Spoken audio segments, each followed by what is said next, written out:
It's here. I'm not gonna lie. I have been clicking the button all day to see if it was gonna go live. I've been clicking on and off the PTS button a lot today, just in case. Alright, I've been really, I've been excited. Look at this! Look at, oh, hey! Look, we got a helper now, who gives you, garbage, but then also not garbage things. Look at this. Ooh, boats! And also the turtle craft, and a whole bunch of different things, like the Tuscora, because I want to see if that's fixed. And the albino yada, because of course Quilladon liked that one. Oh man, can I just... Ooh. Oh, this is great. Look at all the... Ooh. What? What is this? I'm just gonna... Hold on, everybody relax. I just gotta... Ooh. Okay, alright, fine. So this is PTS 1.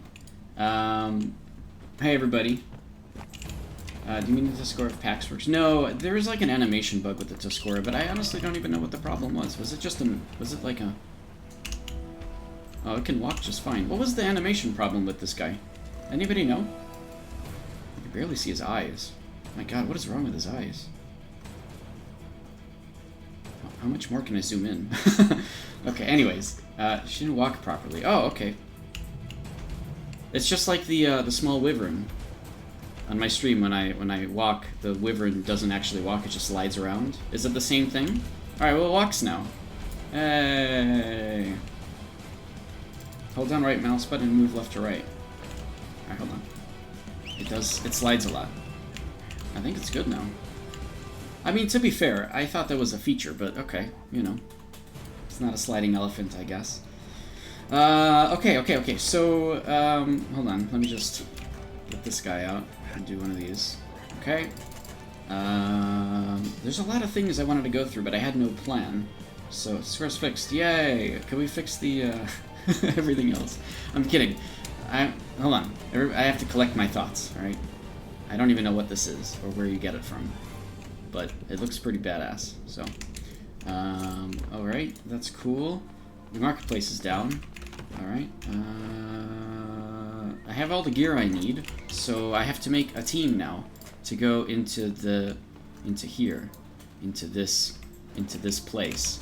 So to do that, I have to go there, which I have enough Hereafter stones to do. So let me go here to my thing. Thanks for hosting me, Games. It's on Aegis, yeah. It's in Aegis. Oh, you know what? I'm gonna need a special glider to get up there. And thankfully...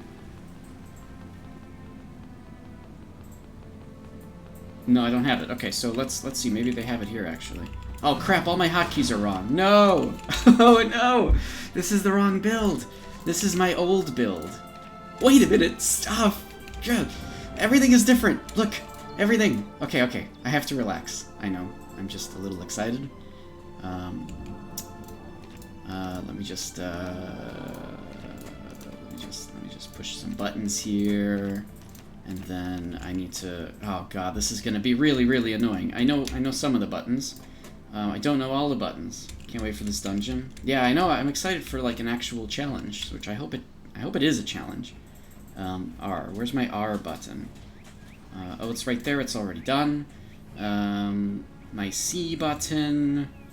Oh god. Oh, it's a mess. Everything's a mess. I don't know where all my buttons are. Oh man. Where's my colon? Tilde. There it is. I think that's not tilde. Oh god, hold on. Buh. Where are all my buttons? Oh, is this the new Swiftblade thing? Yes, it is. Oh my god. Okay. Let me just... Okay, I need to do one thing at a time. So first, I'm gonna do the build, which is essentially my same build that I have on the... on live, right? So let me do that very quickly, because I just have to push some buttons, right? And move things around a little bit.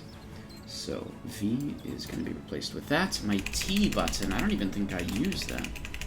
Or if I do, I can't remember what it is. T, what is my T button? Oh, I know that I have Dusk Shroud as well. A tab is Blink. This is correct. This is correct. This is correct. This is correct. This is correct, this is correct, this is correct. This is correct. This is correct. Okay, R colon. I don't know what T is. What did I have as T? Huh. And B also. I haven't the slightest idea. I know X is this. And it already is. What in the world did I have there? Huh. I am very confused. I don't know what this button was. Alright, well anyways, let me go over to Aegis. But then I need like a glider to be able to get up there, right? So let's talk to this guy. See what glider we can get. This is pretty cool. So I guess we have helpers now in each of the faction halls that we can use for just getting things, right? And in particular, I need a good glider. Aha! Damn. Okay, that's not a true flight glider. I need a true flight glider, which we don't have here.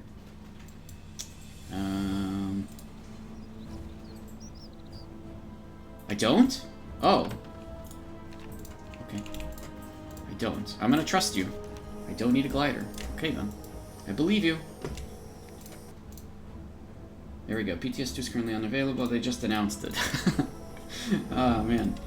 Hooray! Let me actually, let me advertise the stream in the official news as well. Stream.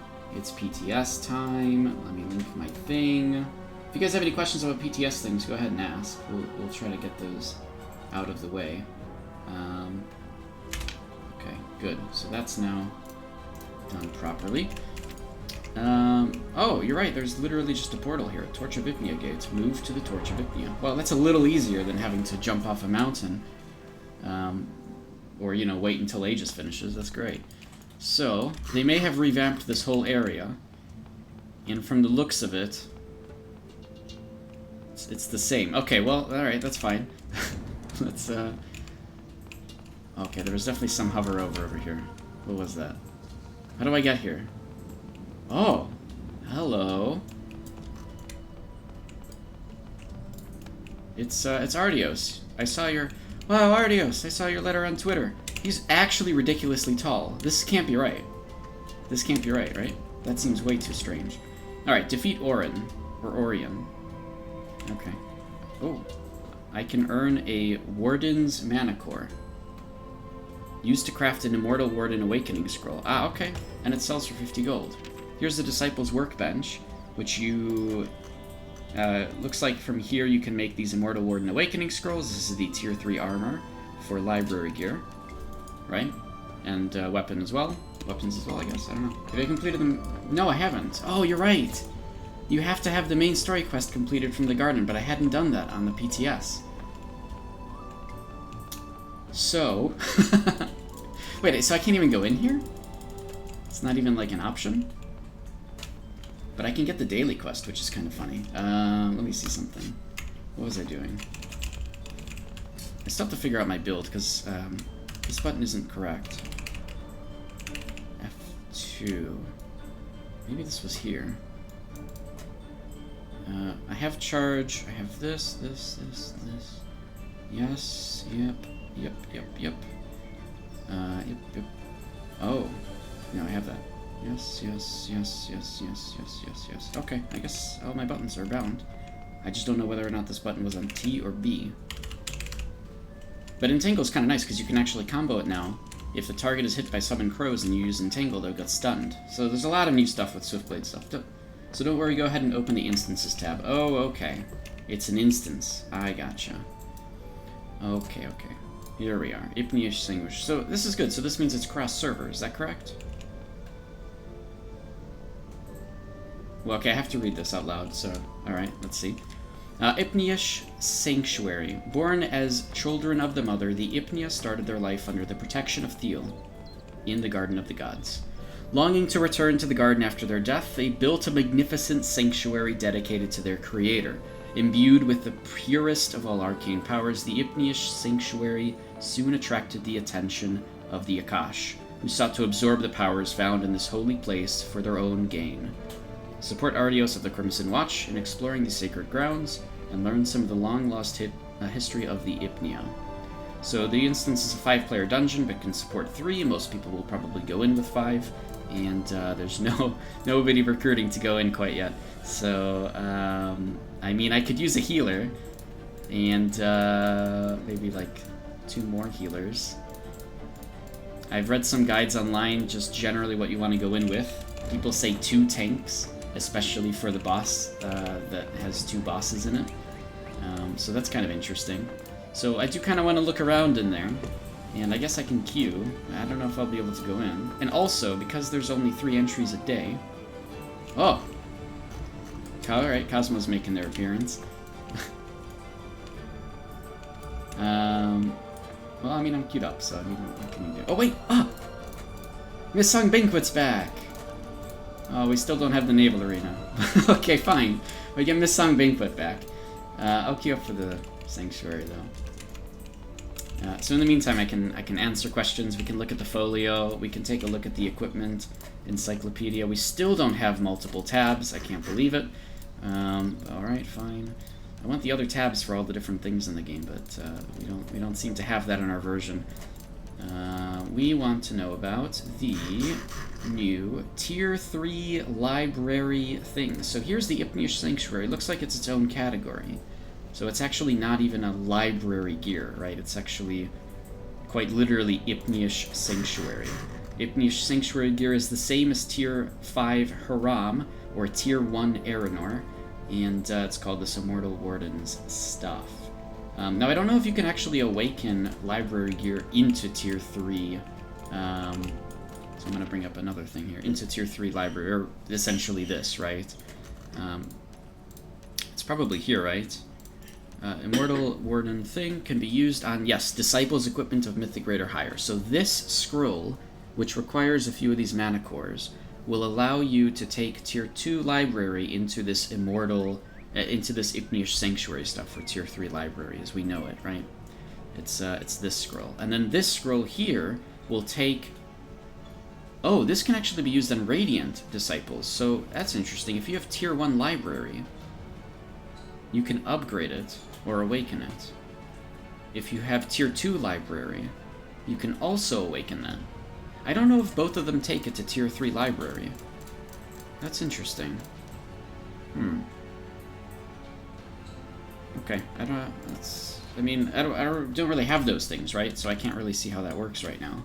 But that's interesting. So you can actually take Tier 1 library up to Tier 3. You don't need to take it to Tier 2 first. You can just use this scroll, and I'm assuming it's a pretty low chance to work. Alright, we'll have to investigate that. Alright, next. So all this gear is pretty cool. It's essentially library stuff, except with better stats and better effects. For example, decreases cast time of healing skills by 0.6 seconds instead of 0.5. Pretty good. I mean, 0.1 more. It's not the craziest thing in the world, alright? It's just endgame equipment that's the same as Aranor Tier 1 or Haram Tier 5, alright? It's not as good as Crafted, it's not as good as the endgame world boss stuff, but that's the point, is that it's just an alternate line of equipment that you can get, alright? But we could take a look at what this stuff looks like, which I think we've already seen kind of on the interwebs at this point. I do like the cloth one the best. They both are the same, both versions of the cloth one, right? So that's pretty cool. Actually, does this stuff... Oh yeah, it looks like this stuff actually has synth stats. Yeah, it looks like you can get synth... No, never mind. There's no synth stats on this. You still get like agility stamina or strength stamina. Plate just has strength stamina. Oh no, wait, hold on. What am I looking at then? Leather, plate. Plate is strength stamina, yeah, that's right, with a higher amount in stamina. Cloth healing, yeah, so everything is kind of the same as Tier 2 library, it's just better, right? And there's some endgame goals here. Now, what I really want to know is the Ipnia Tier 3 library equipment. So, like, the short spear, which also provokes, but for 4 seconds. I don't know if the earlier one is less. Let's see. No, it's the same. 10 meter distance, though, versus 14 meter distance. So these are just, like, slightly better versions of the equipment, which is kind of nice, actually, because this stuff is actually still equivalent to, you know, Aranor Tier 1. So they don't have synth stats, so they're never going to be as perfect or amazing, but at least weapon swapping to them, if you forget to weapon swap off and it's still a pretty good grade like Mythic, then you're not losing a lot of power by accidentally not swapping back. But anyways, these are the same things with just better effects. So here's Deadly Poison at a target within 13 meters. Go down to two-handed weapons. We have also got a Lightning Storm. Quite a loud Lightning Storm in the background. That you guys will definitely get to enjoy. I'm sure that was quite loud in the stream, huh? Yeah, it's pretty loud. Alright. So once again, we have the Petrify Staff here, which actually petrifies up to... it's still 25 meters, but the received damage is reduced from... down to 65%, versus 70% from Tier 2, or 80% from Tier 1, right? So that's kind of nice, is that at least your friends can do a little bit more damage to them, but generally, on top of all the other mitigation players get, you're really not going to be able to damage the people that are petrified by this. But it is great for, like, stopping a portion of the enemies from being able to do anything. It's an absolutely crazy weapon. I use it all the time, especially on boats. If somebody's trying to board our boat, I'll just point it in their direction, and there's nothing they can do other than pop...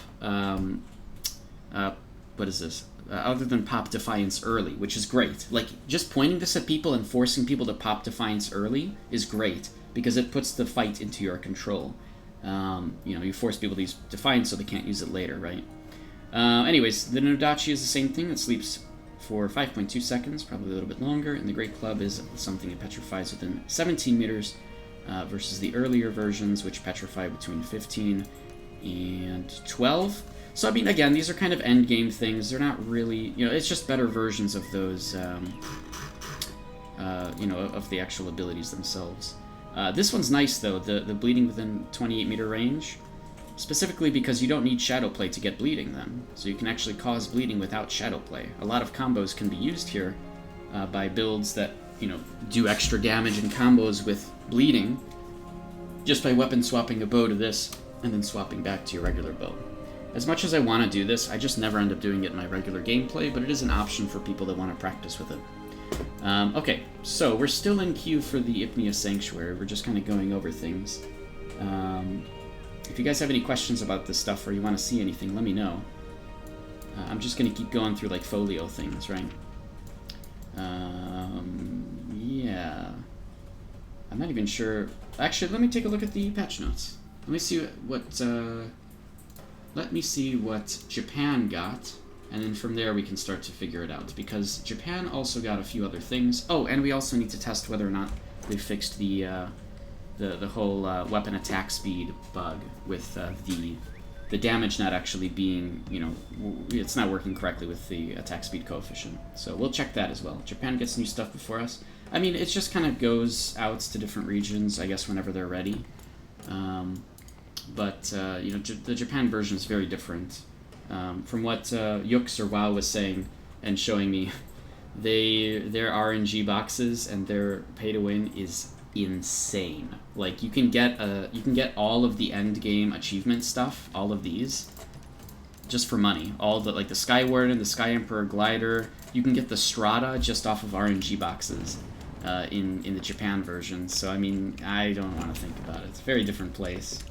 Hey, Codebreaker, T4 is up. T4, you mean Tier 3 library, or essentially? Oh, the new gem. Yeah, let me take a look at that. Let's see. Where am I in game? I'm just up here in Aegis on the Torch of Ipnia. But you can actually get there now from the base camp. There's a portal. So let me check the Luna gems. Third one. And no, we don't have Tier 4 yet. In fact, I think that came out way later for Korea. I could be wrong on that, though. But what we do have is now we have the new Luna Charm, right? Luna Charm, and the... Nope. Oh, I spelled it right. We have the Tier 6 Luna Charm, which, as expected, is 3 territory... Oh, 3? I thought it was 6.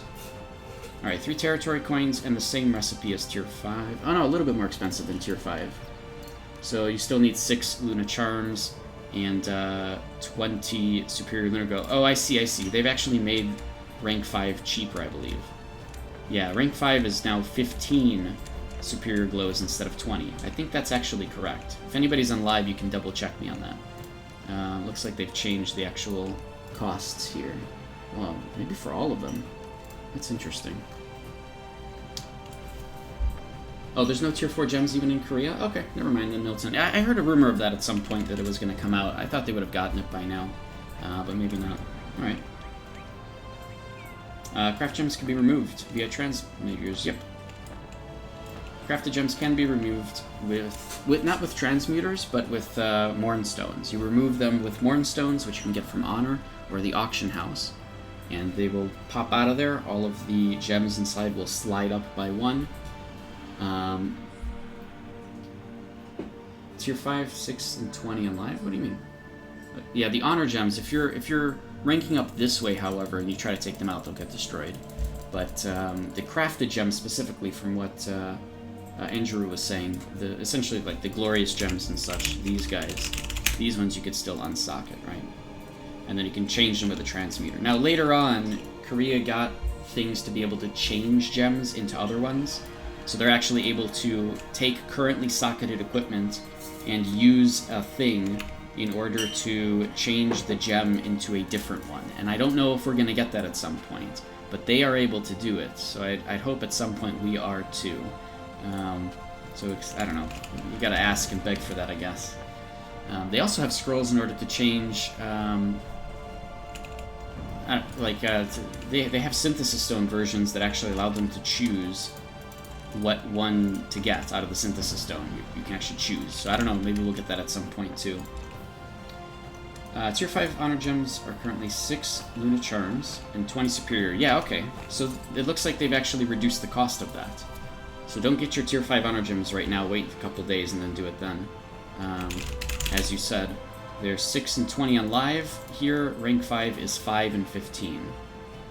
Rank 6 is 6 and 20. But also 3 territory coins in order to get one of them. Alright, so they have reduced the price of these. Have they reduced the price of all of them? Is rank 2 still 2 and 3? I think it is. So they just made rank 5 a little cheaper. Okay. Interesting. Yeah, 2 and 3. Okay, got it. Alright, and just to check, rank 4 should be 4 and 8. I believe that's an 8. Then 3, 5. Yep. That checks out. 4, 10. Ah! Okay, rank 4 for us is actually 4, 8. So on the PTS, so pretty much just wait until this patch comes out in order to craft some of these Lunar charms. Because it looks like they've reduced the cost on the higher ranked versions, as well as added the additional one, right? Rank 6. Okay, cool. What other questions do you guys have? Anything else? Did I miss anything in chat? Alright, I'm still trying to get into this instance. If other people want to, like, especially if a healer wants to go into the Ypnia Sanctuary just to check it out, feel free to queue up. I'm in PTS 1 right now, because PTS 2 is not up anyways, so you won't be able to get through that way. Yeah, okay. In the meantime, let's see, anything else? So I wanted to bring up the Japan patch notes so that I could take a look at it. So let me do that very quickly here. I have it in a PM that I can just bring up very quickly, the Japan website. And then I like the Japan website. They just have like a patch notes button right there. It's very easy to get to everything.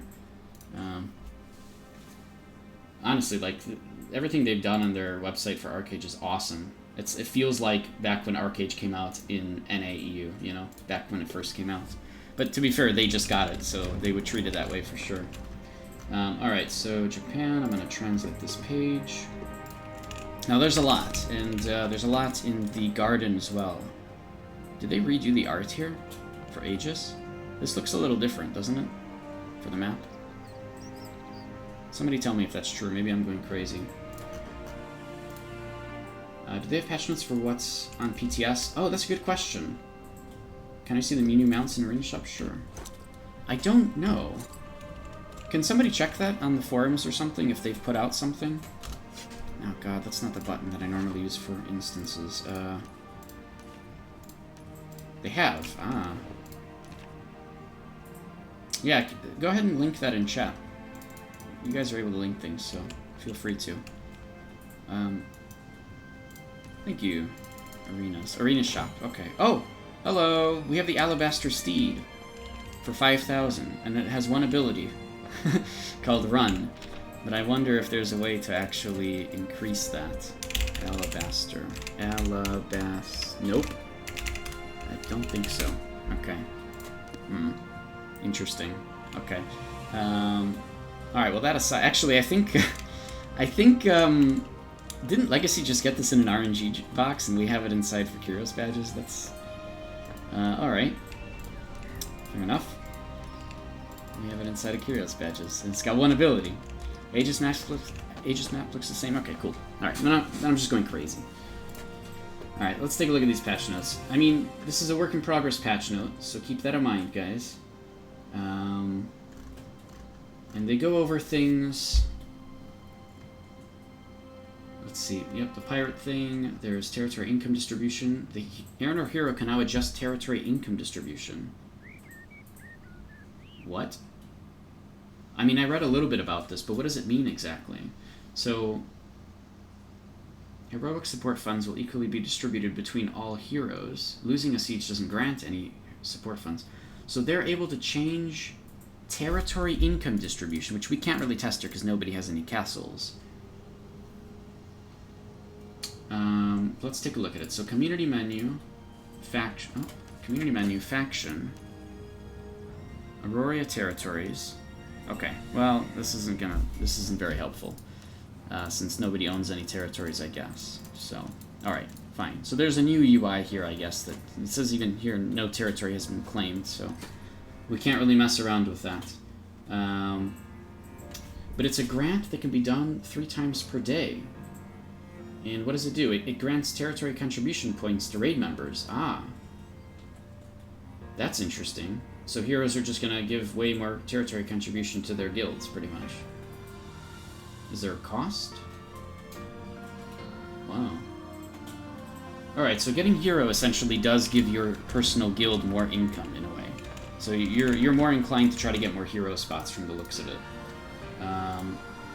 Alright, I don't have any comments on that. I don't know how that's going to go. Where they didn't include balance changes in notes? They're still working on the notes, Sobin, if you're listening in. Happier we can use mana barrier on pets and mounts. That's pretty good. I didn't know that was a thing. Oh, adjusted the points. Okay. Adjusted the point gain system for the daily quest Fairy Request, which is the AFK thing in Garden that everybody does, right? Not me, but still. It still grants 5 points every 10 seconds, but it doesn't grant points based on time after rank 6. You lose 2,500 points on death. Killing a hostile player with higher reward grants 2,500 points, so you actually steal that much. But if the player is under the effect of fairy protection, then they're not able to. I could put this on screen for you guys, but I know it's going to be a little wonky because I play in 4K. It's a 4K monitor, so it's going to look weird for you guys. But let me try anyways, because you know why not, right? Give me 1 second here. This is going to look really wonky, but that's okay. Hopefully it's going to work.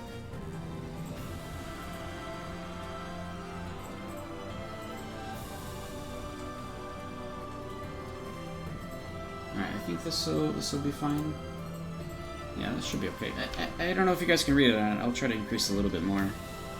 But just what I'm reading here. So, I'm kind of reading this part at the moment. Where, increased points gained from party hunting, so now you're actually more encouraged to farm with other people, thankfully. Killing hostile player with rewards, so you essentially steal 2,500 if you kill a player with a higher rank. Added points gained from hunting plus 50% to the fairy protection potions. So they really want you to use fairy protection potions, so hopefully the price of the flowers will go up. So yeah, go start buying those out, I guess, if you want to take that risk. I don't think I'm going to use this, to be honest. They're trying to get people to farm during war. Honestly, I don't know. I feel like it's still not really worth it, but they're starting to move into that direction, right? And this was a while ago, right? This came out in Korea some time ago. I don't think they've done very many changes since then, but I could be wrong on that. Let's see. Oh, the Garden of the Gods match servers now refresh on Tuesday, Thursday, and Sunday. So 3 days a week we actually get different people in the garden. It was linked in the chat earlier. Let me put it in there again for you. Andromeda Deluxe. But I'm kind of also looking at the Japanese patch notes too, because they have like crazy detail put into theirs, and this is still a work in progress from Arches and the Game Ago community, right? The community managers. Oh, the client will run by default 64-bit if it's in the 64-bit OS environment. Why do they? How many threads am I using? Did they fix the thing I complained about? There's no way. They did. There's no way they fixed that. There's no fix to that. It's a problem that Russia has too. Yeah, Archeage is still using 250 plus threads. Yeah, it's still using 4 times more threads than a Korean client. So yeah, this, I don't know why they put this in here. It seems this is actually governed more by the by the glyph client, if anything. Also, this is gonna make people happier. The ladders on the cargo ships are changed to nets, so that's nice. Characters enter the combat mode when they are under the effects of bloody punishment. What is bloody punishment? The heal amount reduces when characters... What is bloody punishment? What is this? Added an exploration, achievements, and quest. Library expedition. Oh, okay. So this is some kind of a thing in the navel of the world in the Eastern Huron Mountains, and there's an exploration achievement and a quest. Okay. Let's see. Remove the Dimensional Destroyer buff from various dungeon equipment. Oh, wow. I guess people were abusing that. I mean, that is kind of a powerful buff, but, you know, it's, I guess you'd use it on a bow, if anything, if you're like a melee or a mage. Okay, that's interesting. Oh, they had to. They had to do this because of the new dungeon, and people were probably using this in order to beat the dungeon very, very easily. They used the Dimensional Destroyer buff. That's interesting. I bet this is part of it. Alright, what does it do? So, in-game, there is a lot of different quest items, and I think I can still show you. So, not quest items, so there's dungeon items. So yeah, these don't have it anymore. Dungeon items, you can look at it in-game right now, on live. They give you a buff when you're in a dungeon, where every time you hit something, you get a buff, just because you have it equipped, essentially. And it'll give you Dimensional Destroyer. Stacks up to 5 times, and each stack gives you, I think it's like 3 or 5% damage and healing output, right? So at 5 stacks, you get like 15 or 25% more damage. And that's it. I mean, it exists on live. It's been in the game forever. It's called Dimensional Destroyer, and it was meant to help people use dungeon equipment to complete dungeons. But it probably made this dungeon way too easy, the new one that came out, and so they kind of took that away, which is kind of interesting. Alright, cool. So otherwise, equipment... Oh, this is a pretty cool looking shield, I bet. Alright, otherwise, the equipment... Oh, actually, we can even see what it looks like with the preview, right? Yeah, there we go. They definitely have a similar theme with all the equipment. It's cyan and white, right? The same 2 colors for all of the Tier 3 dungeon... Tier 3 library gear. They're not calling it Tier 3 library. They're calling it Ipnia Sanctuary gear. Or Ipnia gear is probably a shorter way to say it. So Ipnia gear is the Tier 3 library gear. The idea is you can take Tier 1 or Tier 2 library gear and take it up to Ipnia. You have to just complete this dungeon a whole bunch of times. But that looks like what these Awakening Scrolls do. So there's the Immortal Warden, which takes regular Disciples gear of Mythic Grade or higher up. And there's Improved Immortal Warden gear, which can take Radiant Disciples gear of Mythic or greater up. Alright? There's different costs for these. There's lots of Prismatic Diamonds, so diamonds are probably going to be required. Immortal Warden, what did I say? Did I not say Immortal Warden? What did I say? Improved Immortal Warden? Am I saying things wrong, Game Ago? Cosmo? Why did I just do that? Am I saying things wrong, Cosmo? It's confusing. You got 2 names with an underscore. I have to read it from left and right. Alright, so that's all good. People are doing Missung Banquet. Wait, 3? You can only have 3 people? Alright, let's go. Wait, how many times can I do this every day? No, I don't care about the maintenance thing. 3 people. It's not 5 people anymore. Or 6 people, right? It used to be 6, I think? And now it's just 3. Alright, well, I really know how to do this. So, I hope the other folks do. Yeah, I guess they put it down to 3. Okay. I'm excited, but I need to get a different... oh, is my dragon up? I have to get a thing to get my dragon to come back up. Hard mode. Yeah, it's hard mode, yeah. Season 2, quote-unquote, of the Mist-Song Banquet is supposedly a lot harder and a lot more challenging, so I hope it is. Unfortunately, I don't think we're getting in. Okay, now that I've mentioned it, the game got shy and brought us in immediately. That's how this works. You have to trick the game. Sobin, I know you were saying something in Archeage R&D, but if you're listening to the stream, let me know. You'll probably have some good comments on things to test as well. I really want to test whether or not they fixed the attack speed bug. Alright.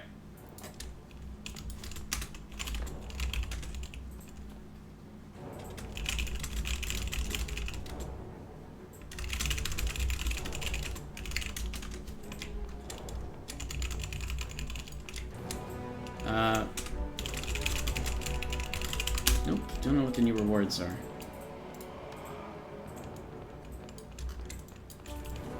I hope these guys know how to do it. Even if they don't, it's okay. Oh, look, we have new cannons right at the... actually at the end. Wow.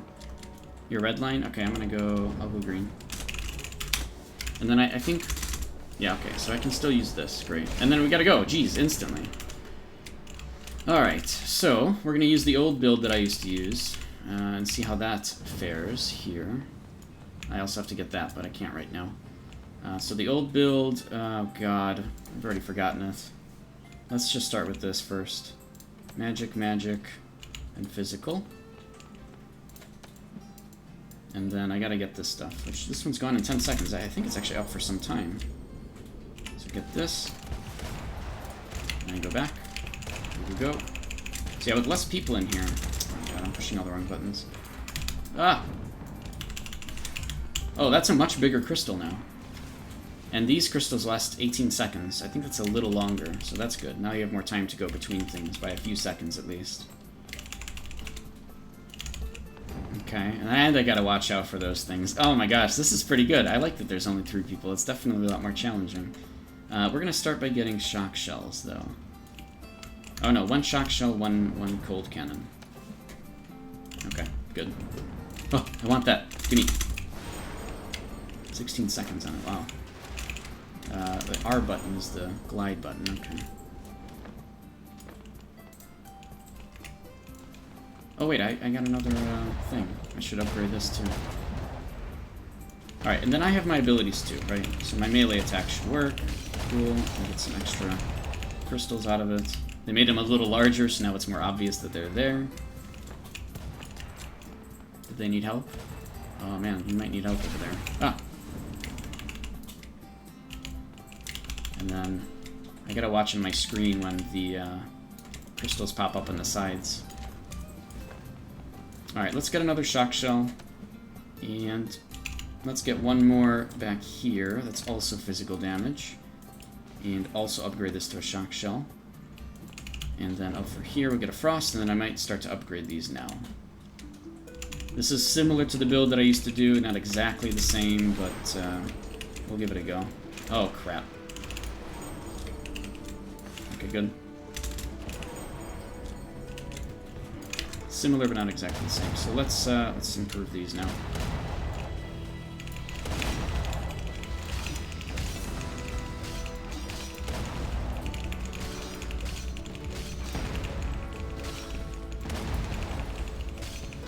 I can imagine that my team is going to have a hard time on this one. Supplies are now available. Okay. Where? Oh, over there. Is he going to get it? Oh! Hey! Nope. Don't. Okay. Oh, I didn't do any damage. We're fine. Just barely. Season 2, by the way. Alright, let's start to upgrade these things. I really need a flame cannon.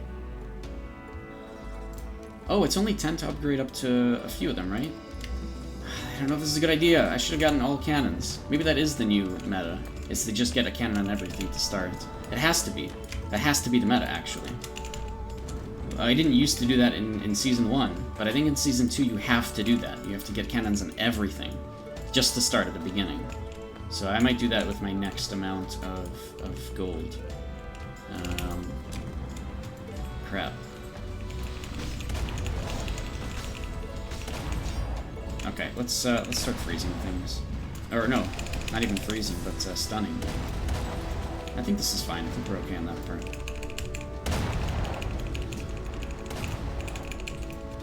Yeah, I think we're okay. Where's the supplies? Are my team members actually going to be able to get this? Yeah. Okay, let's get one on everything.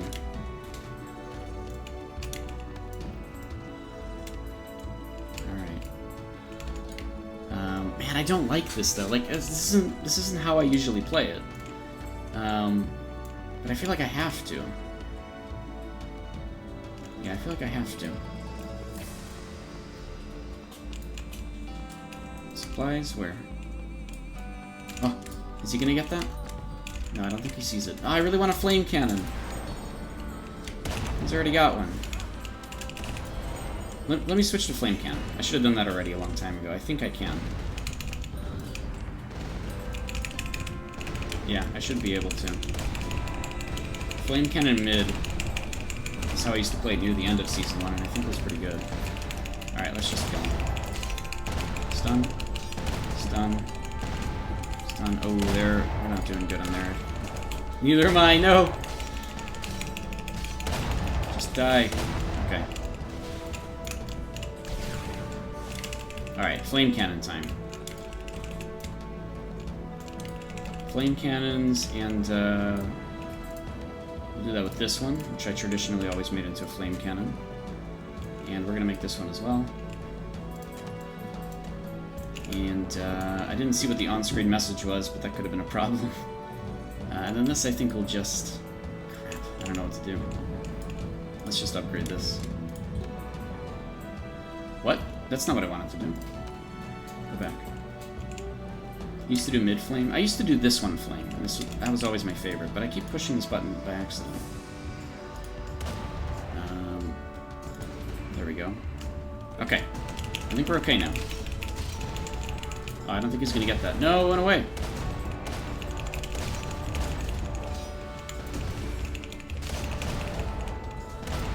Yeah, I definitely have to play this slightly more different. Crap.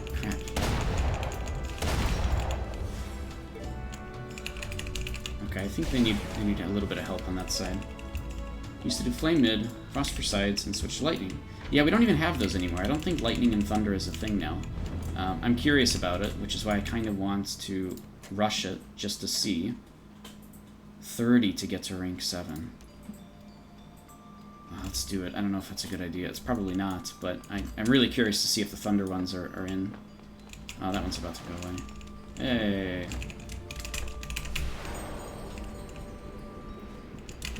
Okay. Go back. Alright, what is this? Half Moon Fox. Oh boy. We might die on this one. I feel like these are moving really, really fast, which I don't think we're gonna be able to compensate for. This could be a problem for the team. There's only a few of them though. Oh, but actually, this guy didn't leap for that. Is he? Is he dead?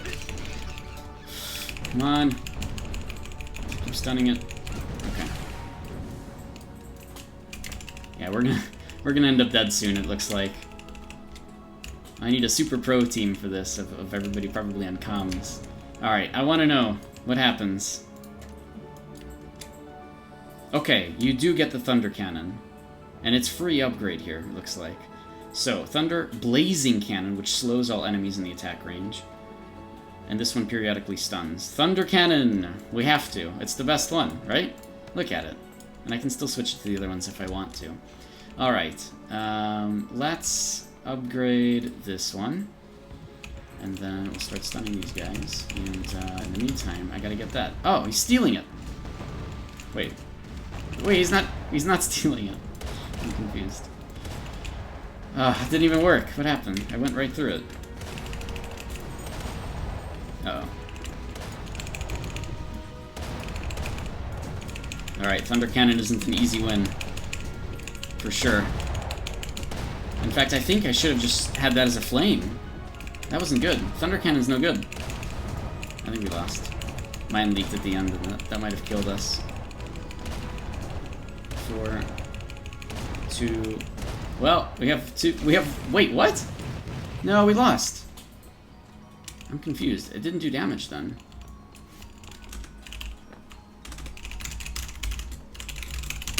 Yeah, the Thunder Cannon wasn't that great. I think that's what lost it. Huh. He used Flame in the middle. I think Flame in the middle... I think just having 2 flames would have been a lot better. Yeah, Flame. Damn, so Thunder Cannon there didn't really do it. I don't think... Wait, that's a good question. There's no NPC? That's a good question. Wait, they're still going.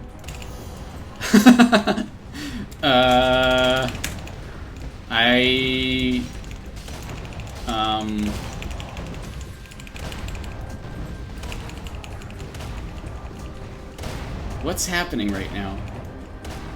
Cosmo! There's a problem.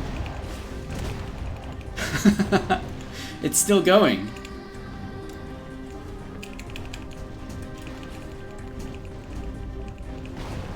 Round continues even if you lost? Well, why? But there's no NPC to finish it, even though we have a portal out.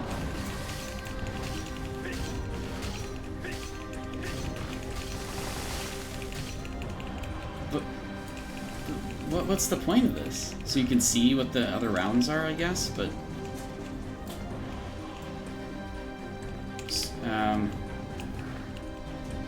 This is a little confusing, yeah.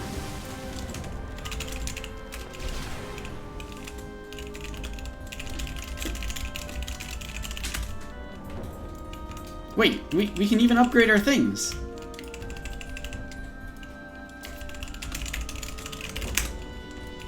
Okay, well I'm gonna keep playing. I don't know. What do you want from me? Magic. Let's switch it to Frost. And then over here we're gonna switch this to Shock Shell. And I guess since we're able to do whatever the hell we want, Blazing Cannon. What does this look like? Oh. Okay. So this thing slows. I guess this is just like the Frost Cannon, huh? Let me read it again. So Blazing Cannon is slows all enemies within the attack range. Okay. I feel like this one here should be blazing, or this one here should be blazing. But the center one probably should still remain to be flame. Unfortunately, it's not, and I can't turn it back to a flame. So for now, we'll keep it as a Thunder Cannon, but I definitely need more flame. Also, it's still not continuing, so... Now it looks like it's actually dead. Still no NPC either.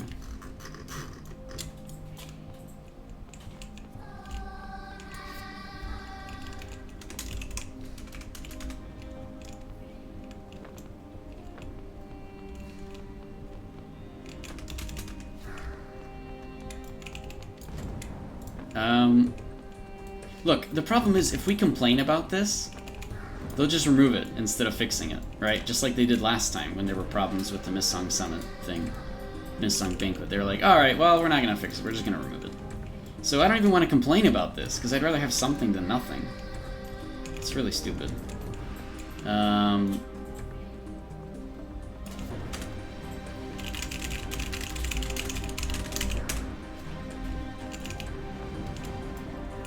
We're checking it out. Okay, no problem. You can't... Oh, wait, but it says right here, you can't obtain any items from loot rows if you leave. I mean, yeah, I don't know. If there's no reward, I don't know what to say. Let's see. When I leave, do I get anything? Because I didn't get anything in my log when it finished before. So let's see what it gives me when I leave. Okay, I have a mail. And I think I have a mail owl. No, I don't. Is there a mailbox up here or nah? Probably not, right?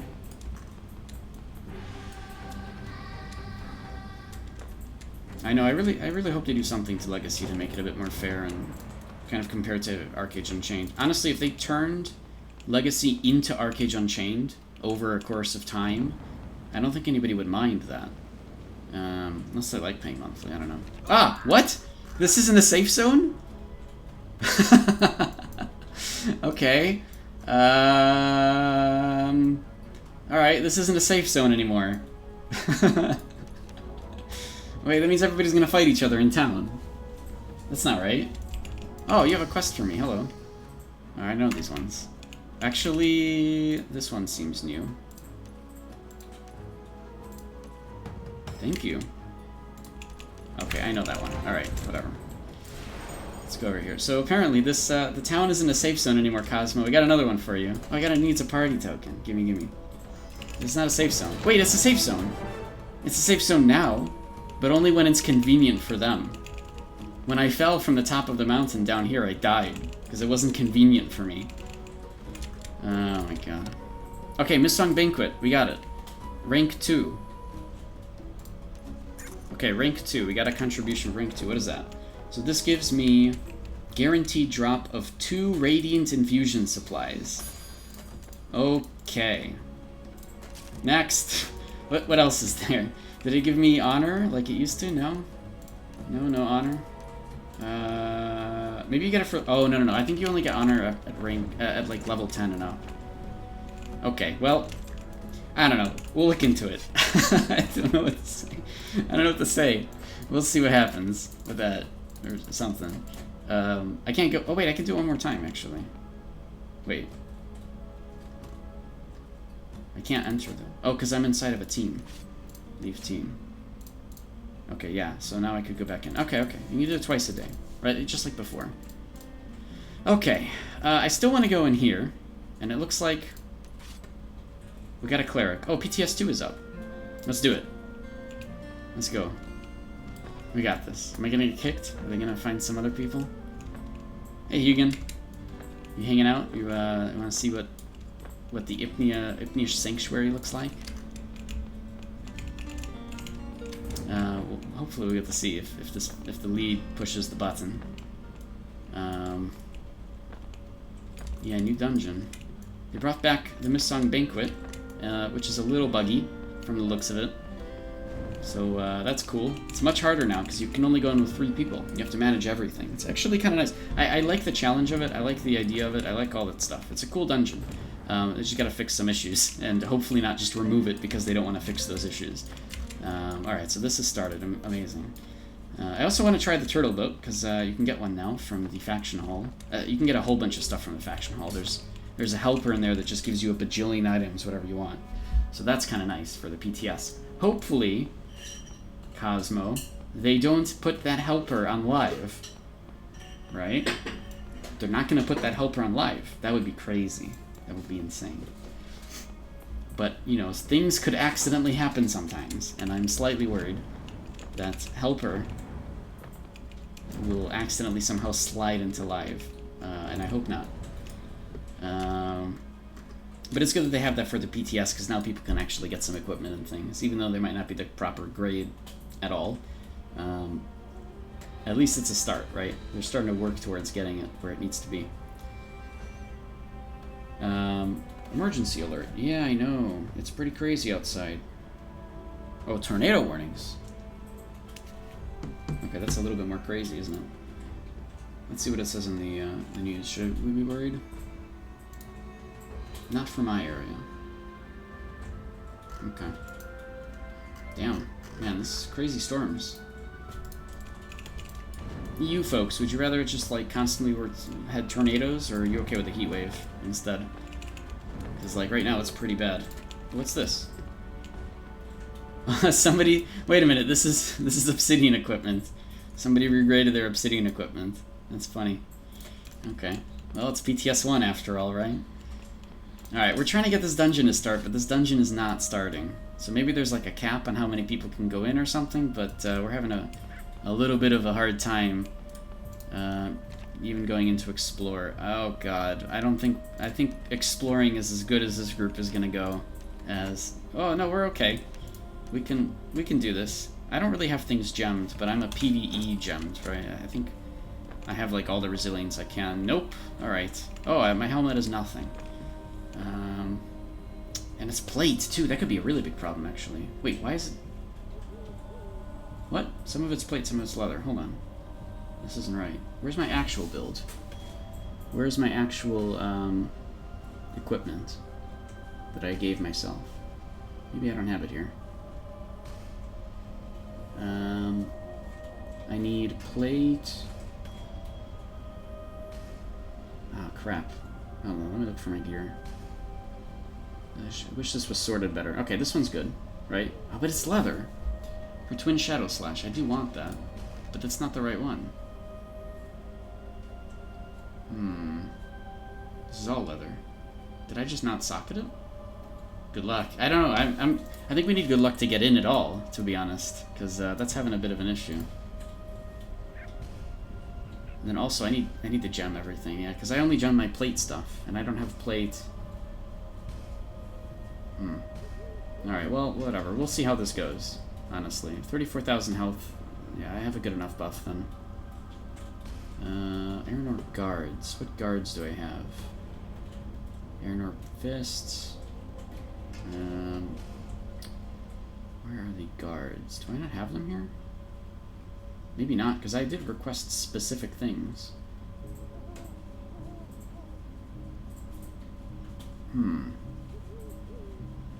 Okay, well, we'll figure that out later, I guess. Not that big of a deal. Maybe I have it in, like, my mailbox. What do we got? Nope, nope. Nope. Also... Oh, right, I forgot that my Haram's Chosen Ring doesn't actually work. Oh, God. Okay, let's... Okay, give me... Does this one work? Alright, Flawless Dream Ring. Fine. I'll use it. It's better than what I just had. Because the one they gave us didn't have any stats on it, and there's no way to put stats on it, so it's really annoying. It's not... It's refreshed. Yeah, it's just it has no stats. You know, the important thing. Well, it's a PTS, it's what they gave us to use, but you see it's got... This one was broken, this particular one they gave us, so it's not very useful. But I do have a Flawless Dream Ring, so at the very least I can use that. We are really not getting an instance, though, for the... Oh! Oh my god. What do you mean? Not enough opponents found. They couldn't find any of the evil people to put into the Igneous Sanctuary. Cool. Alright, I guess they just disbanded it. What's my... It doesn't even tell me what happened to the party. What happened to the party? It doesn't tell me. It tells me when people leave the team, but... It just disbanded, or I guess. What?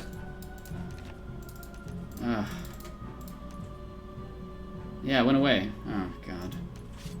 I want to try again. I want to just go in. I want to go take a look. Jeez. I can't even do that.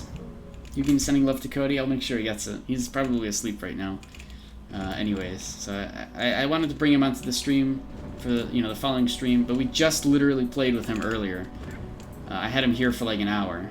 You demand Cody. I had him here for a while, and then I put him back. And then I noticed that the PTS was up, so yeah. But I have a whole like stream of Cody, pretty much in most of like the entire stream, and it's all recorded and on YouTube. Yeah, it's Cody my bird. Yeah, he's been on stream a couple times lately. So that's all on YouTube. You can go take a look at him. Your birds demand Cody. I really can't. I can't say no to that, can I?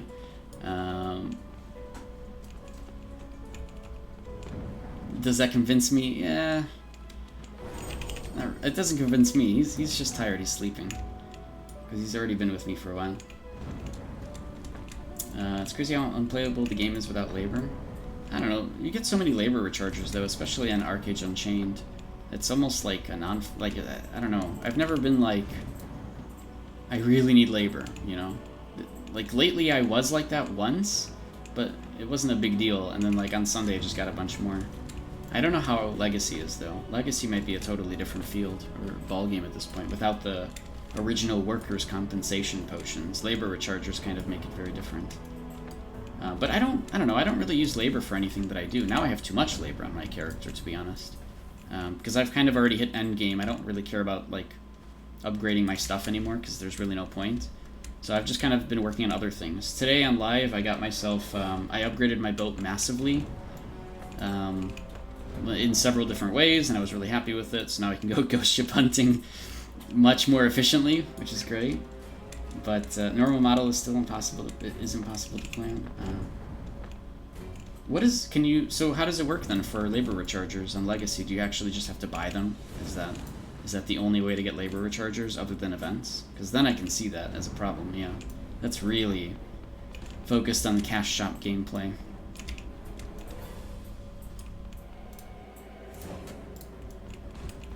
Also, if you guys have any questions of things you want to see here, let me know. Is the garden in war? Because I did want to go take a look at that. It is. Let's go take a look.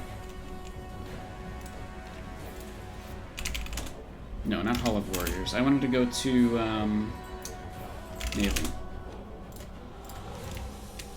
Legacy gets them, but you also have to consider Legacy still has the non-patron model. So if new player joins without patron, they can't do anything. Ah, yes, that's true, right. Yeah, I spelled it right the first time. You got it. Naval. Yeah, I guess that's true, because you get them from merit badge dailies, right? Or no. What are the merit badge dailies? It's not merit badges anymore either, right? So I don't even know how they've changed that. Alright, we'll go into the garden in a second. I want to go and take a look at what this new quest up here is. Get Halcyona. I mean, we get that too. Oh, wait, no! Logitech isn't picking up my, my key binding, so I'll have to fix that. So there's some kind of writing on the wall and a quest. So we'll go look for that. Ooh. I don't think they changed too much here. Okay, I have to push this button then. All my mount stuff is usually on my mouse, so I'm so used to that. Logitech didn't pick up the Archeage version. I guess I could just add it very quickly, right? Is there nothing, like, here? Hey, what's up, Cosmo? I see you're following me. You wanna just port me to where I need to go? Because I have no idea.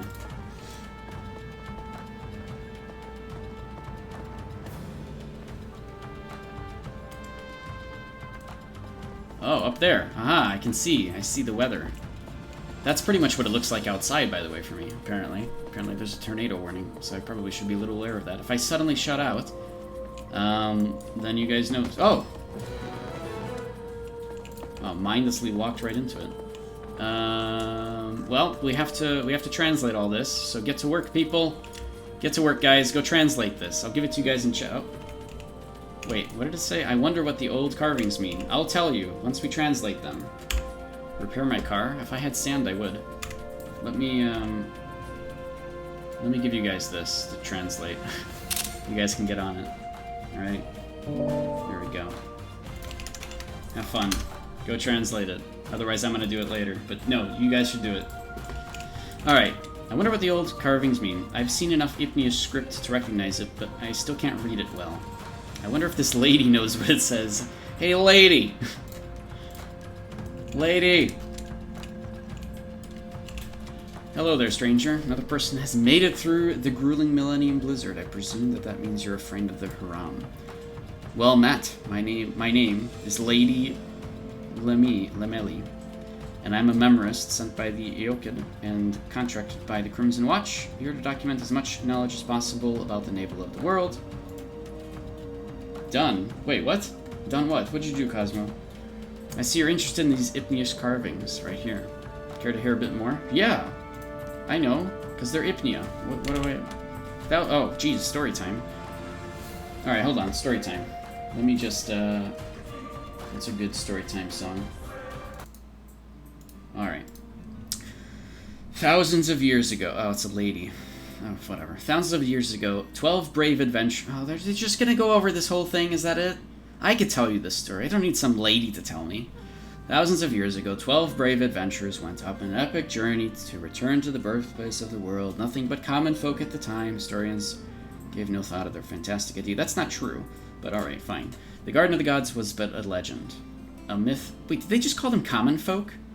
They just called those 12 people common folk. Are you kidding me? They are anything but common folk. Jesus. Alright, fine. Well, you know, it's just the Prince of Delphinad, you know, walking about. Oh, yeah, you know, just you know, the guys who lead the Shadowhawks. Yeah, they're just common folk. They don't mean anything. Whatever, you know. Oh, you know, just an Astra. You know, one of the only Astra from, like, the Haram. Whatever, it's just common folks.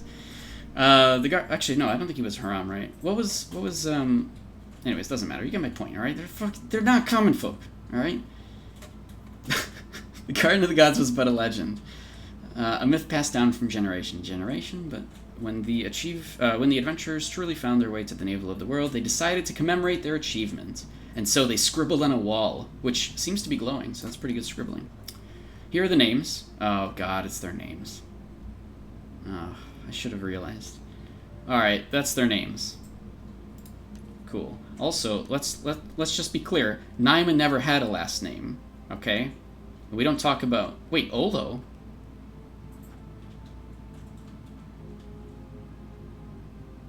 Hold on, I'm confusing... Olo is the... Isn't Olo the god's name and Shadagon the real name? Did I just confuse the two? Shadagon is the god's name, Olo is the dwarf's name? Okay, yeah, Shadagon is the god's name, Olo is the dwarf's name. Okay, so he doesn't have a last name, too. And Enoch probably not. Yeah, okay, fine. Alright. Olo is the real name. Yeah, Shadagon is god. Okay, good. Alright. That's what I don't know why that confused me. Alright, cool. Let's continue. What you're seeing right here is no less than proof of their stories to be true. Did we just forget everything that happened of why you guys left Aurora? Did we forget? Why were you... What kind of memorist are you? You don't remember anything. It's truly exciting to think they were the first people to discover this, after thousands of years of no man laying eyes on it. Here, let me commemorate our faithful meeting in this historical place with a gift, Game Bruce. From one appreciator of the library expedition to another. Here's a book. Go read this shit. Thank you. I don't have any property, but I actually kind of want to read this. Alright. Is that it? Did I do it? Can I go back down now? I didn't think it would take this long, I'll be honest. I thought I would get back in before war ended, but I still got 13 minutes. I guess I'm fine. Oh, I don't know my hotkey. Yeah. I don't know what the hotkey is. God damn it. I don't know what the hotkey is for my glider. Hold on. Everything is different on this, alright? Oh! Thanks. Appreciate it. Alright, I'm going in. Oh my god. Just had to teleport this goofy kid over to the, Oh no! I can't join while I'm queued to an instance. Right, I forgot about this. Okay. Well, I don't think this is gonna work. I'll be honest, because we've already failed once trying to get into the Ipnish Sanctuary, and it looks like we've been queued up for at least some time. Maybe you guys in chat noticed.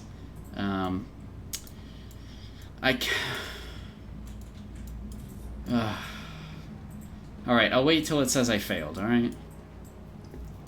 Jeez. I'll wait till it says I failed, and then I'll go in. Because I want to go see if the new bosses are up or something. I want to see how that stuff works. In the meantime, let me take a look again at the Japanese version patch notes. So we don't have the house fairies, supposedly. And in fact, I don't know if there's anything... Oh, fairy protection. Same recipe. What does it say? Oh! Wait. Wait. Death does not cause... Wait, death does not cause point loss? Holy crap. So, fairy protection just makes it so you don't lose points. Period.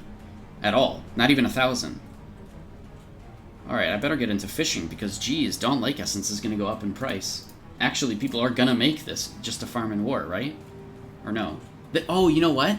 Everybody would make this during the start of war. They'd all pop it to kill all the bosses. That's why. So that they don't lose point losses just from dying to the boss. This is actually kind of a big deal. Now, finally, to use this fairy protection. Alright, that's pretty good. There's actually some merit to this. Okay. So that's all good. We do need to test mechanics. Yeah, somebody else left the group. I don't think this is going to work, unfortunately, Cosmo.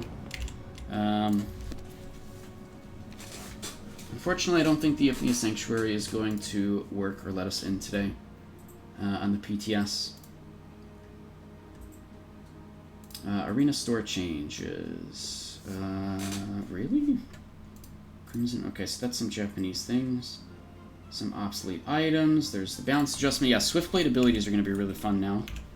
There's a lot of different merits to using Swiftblade stuff, especially in combination with Occultism and Witchcraft more than ever. I mean, look at this. Twin Shadow Slash extends the duration of silence.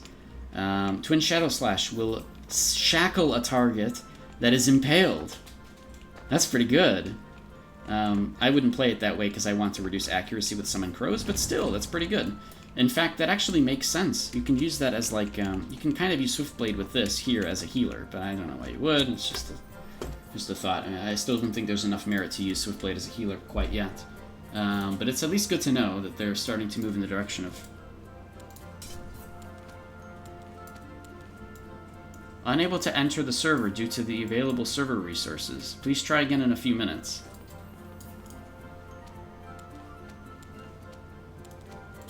Ah. Okay.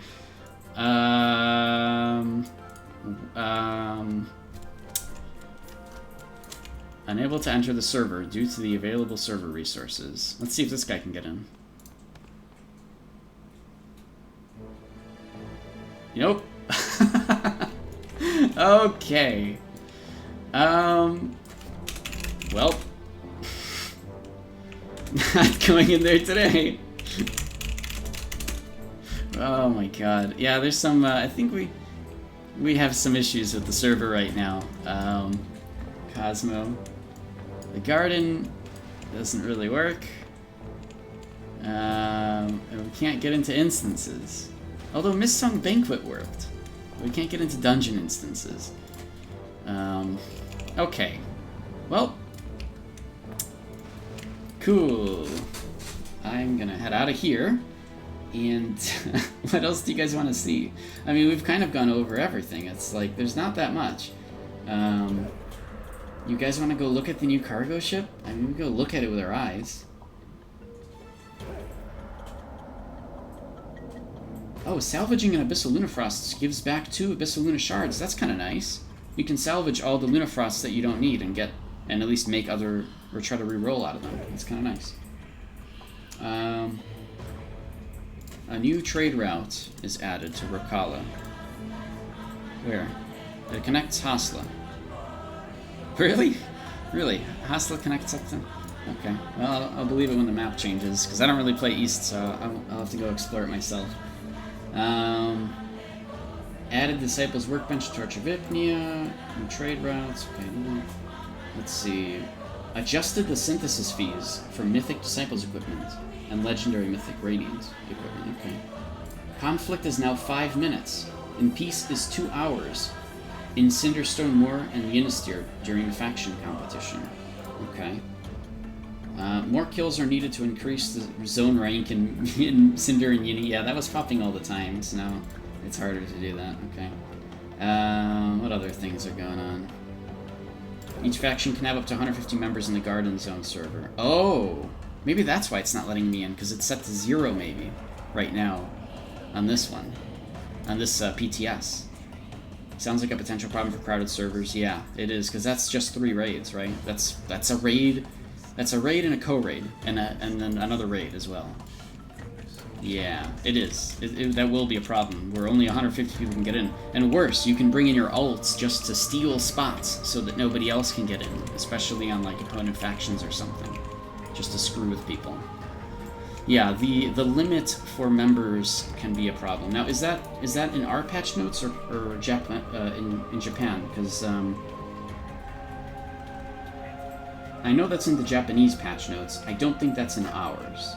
And most likely it is in ours, they just haven't documented it yet. It is on the forum? Okay.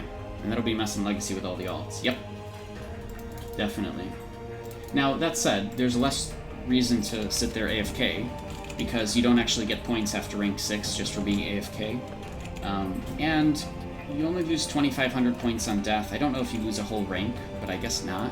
Let's assume not. Yeah, this is a little wonky right now, I'm gonna be honest. Things are a little wonky on the PTS. So we can kind of test things that are available to us or take a look at stuff. And we're definitely gonna go over to Memoria because we need to test whether or not they fixed... Oh god, Care Nerd.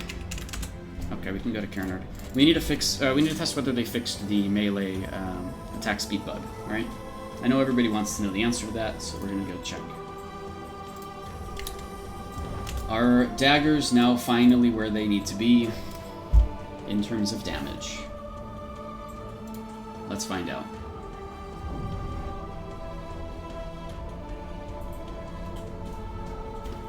Alright. Alright, we got some other people testing things. Alright. Oh, I think they're testing... Pricey Knight's testing the same thing, most likely. Alright. Did they fix the attack speed bug? Literally what I'm testing right now. Alright. So, we don't need a sword, we need a dagger, right? So we have daggers, and we have axes. Literally the exact same stats, the exact same everything. So, very simple test. 2, 1, 3, 3, 2, 1, blah, blah, blah. 4,000 is a crit. Okay, that's fine. Well, that was an offhand, probably. We're going to test with just one attack. This one. 3962. Wait, why didn't it show up? What? Okay, that was weird. Alright. Oh! Wait. Oh, okay, never mind. Oh, I thought they reintroduced melee attacks to be automatic. That would have been insane. Okay, never mind. Jeez. Okay. So, one attack. 3183. And we're going to swap. One attack. 4416.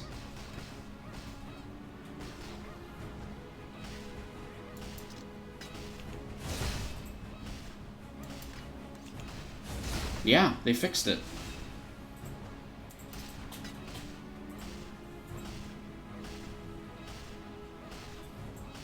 It's the same weapon, same everything. They fixed it.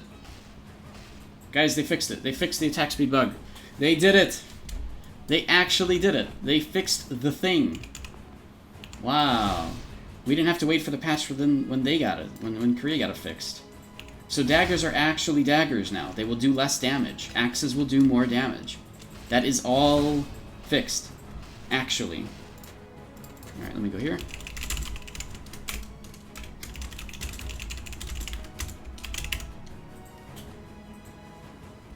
Weapon. Attack speed bug is fixed on PTS. What are the mats for +6 gem? Let me take... I'll show you.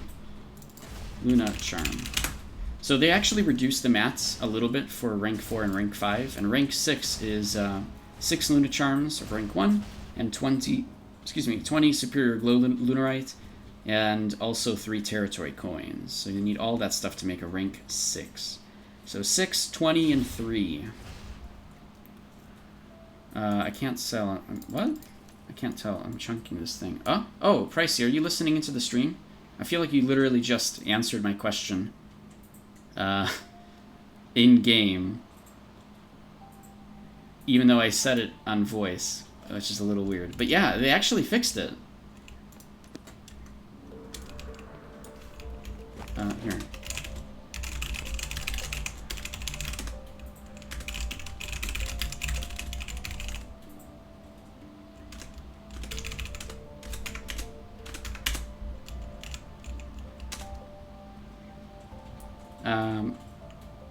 Attack speed, but weapon attack speed is fixed.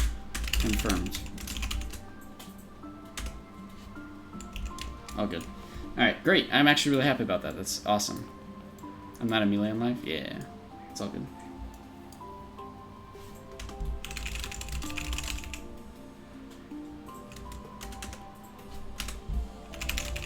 Using these. Sorry, I'm letting him know.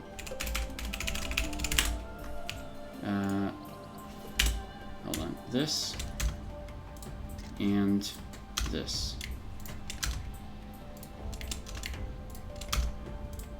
Same everything in stats, but axe does way more damage compared to dagger for melee skills. Oh, you should see with basic ones too. Pricey 9. Okay, cool. Okay. Alright, so we're good there, actually. That's really, really, really good. I'm glad that we finally got that sorted. And everything is happy and good. Awesome. What are my actual weapons? What should I be using? Alright, so let him keep doing that. So Swiftblade is awesome. Swiftblade has so many different functions now. Blink is really good because literally hitting targets resets the cooldowns. Wait, hitting targets resets the cooldowns? I think it's supposed to say hitting targets under the effects of instinct resets the cooldowns. Just to be sure. Yeah, it does. That's so crazy. But just to make sure, again...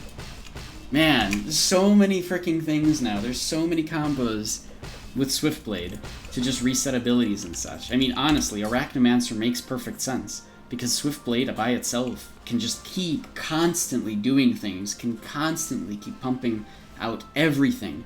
Literally, like, if you want to see something crazy, check this out, alright? I don't know if I'm going to be able to pull this off exactly, because obviously it's the first time I'm doing this. Actually, before I do that, I need to test one more thing. Yeah, okay. So if you blink onto a target that's already instinct stacked, then all the stuff resets. Until you get innervated. Until I get innervated? Then I can't heal myself, yeah. What do you mean? Alright, I really want to do this. I don't want to accidentally hit Pricey Knight, because then I'll die. How am I going to do this? So I need to do... Oh, mana burn. Yeah, it's true, yeah. Generally, I've never really died to mana burn, though, or mana issues. Unless they buff that even more. 45k per hit? Oh, he's just doing math for himself. Yeah, so this is pretty good. So I think we're actually really in a really, really good state here. This stuff works properly. They fixed the issue before, like, Korea even got the fix, so I'm really happy about that. So this was a priority for them. Probably, again, because it affected every region, right? And so for that kind of an issue, usually XL will focus and prioritize that kind of thing. And so I'm glad that they've done that. Again, surprised we had the issue at all, considering the severity of it. But not surprised because of just generally, historically, how things have been, so... I do want to read this book, but I guess I'll just do it on live once that comes out, because I don't have any property here, and I don't want to deal with that. Is there anything else you guys want to see from PTS? Because we can't go into the garden, and we can't check out the Ypnia Sanctuary yet, so they have to change the server, probably do a reset or something, in order to make sure that we can get in and do that stuff. That's my assumption, at least. So we'll wait to hear a call on that. But we can still check other things out. We did check, and we made sure that they did adjust the skills, yeah. Yeah, they brought in the all the new skills and everything. Well, not new skills, but they brought in all the stuff, updated things. It's all good. This is all here. This is the next update. Yep, that's correct. Afro. T6 gems. Yep, there are tier 6 honor gems that allow you to essentially make your gems as good as tier 3, right? As good as a tier 3 crafted gem. So now you have tier 1 plus 6, which just puts it at the same level as tier 3 crafted, right? But of course, those are not tradable gems. They mostly require honor instead of crafted items. And you know, there's no value to them once you put them in and start upgrading them, right? Because you can't actually take them out and sell them or anything. Is this update with the new soft hard cap for stats? No, they didn't change anything there, no. I don't believe so. Yeah, that's a little bit later, I believe, Afro. But from here, we still get evasion, we still get parry rate. We're not getting focus from there. Yeah, I only have 180 focus, so no, we don't have that patch quite yet, Afro. Trebek, hello, hello. It's been a little while since I've seen you. Popping by to say hello. So yeah, this is going pretty well. I think the fixes in this patch, the whole, you know, different abilities is kind of nice. I'm a little bit curious if they've added effects to some of those abilities that didn't have one previously. And actually, I should have just tested Hellspear, because for whatever reason, this version of Hellspear and all the other versions that came out in 6.5, they don't have any different art to it. It's the same, yeah, it's the same exact art, and I'm not exactly sure why. It's a bit strange. What server am I playing? This is the PTS, this is the public test server, but I normally play on the Win server, Afro. So I'm kind of just looking at all the new stuff that's on the PTS and going over that. Invictus, you don't want to lose your crit rate? I know, me neither. But it will, you know, everybody does across the board equally. So it's, in fact, not even equally. If you had more stats, you lose technically even more crit rate, right? Because you had more before. So it's quite a difference there for those with really, really high stats. You've invested in Archeage again, started the download. Hey, Cedar, welcome back to Archeage. Server tips for US and EU for Archeage Unchained, I'm guessing. First of all, I hope you bought Unchained with a referral code attached to it. For anybody looking to buy Unchained, make sure to use a referral code from anyone. Myself, if you want.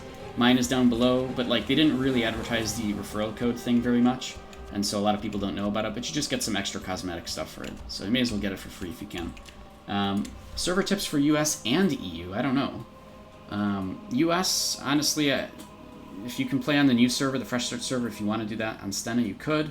I think that Tyrannos, however you want to pronounce it, is probably the most popular one right now, with the most balanced PvP, if you want that. I'm on Win, if you want to come play with me. On EU, I'm not sure what the server status is on different servers, so I couldn't tell you that one.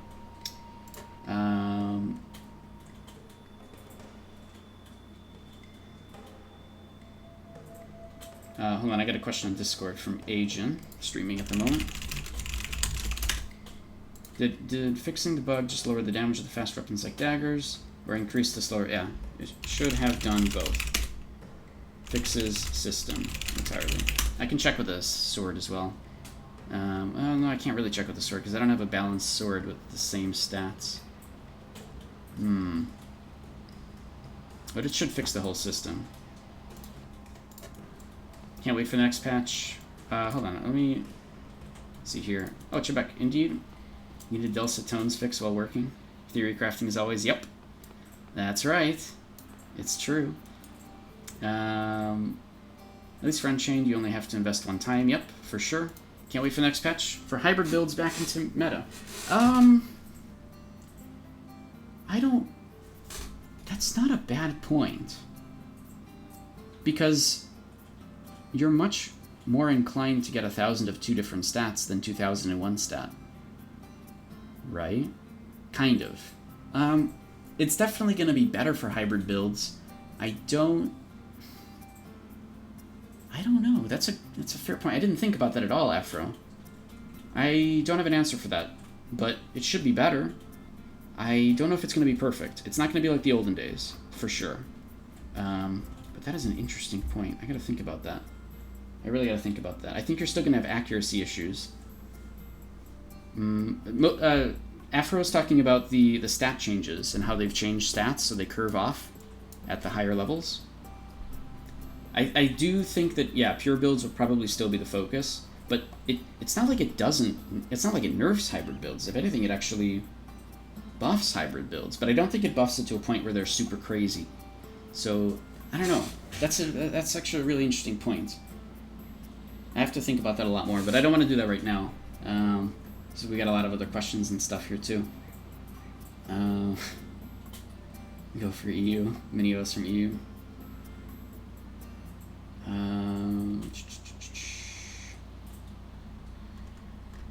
Alright.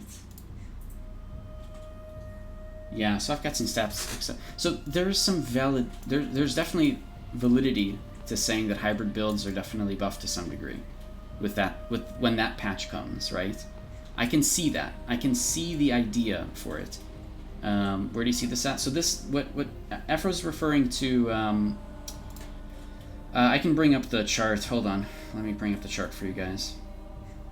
It's a later patch that Korea got that curves off all the stats and changes them too. So you don't actually get evasion and parry rate, but instead you get cast time reduction and focus from different stats. So yeah, people will start stacking stamina more. That's true. You know what? Most people would rather remove something from their main stat to stack stamina. And I guess that would, if anything, increase the time to kill, so that's kind of nice.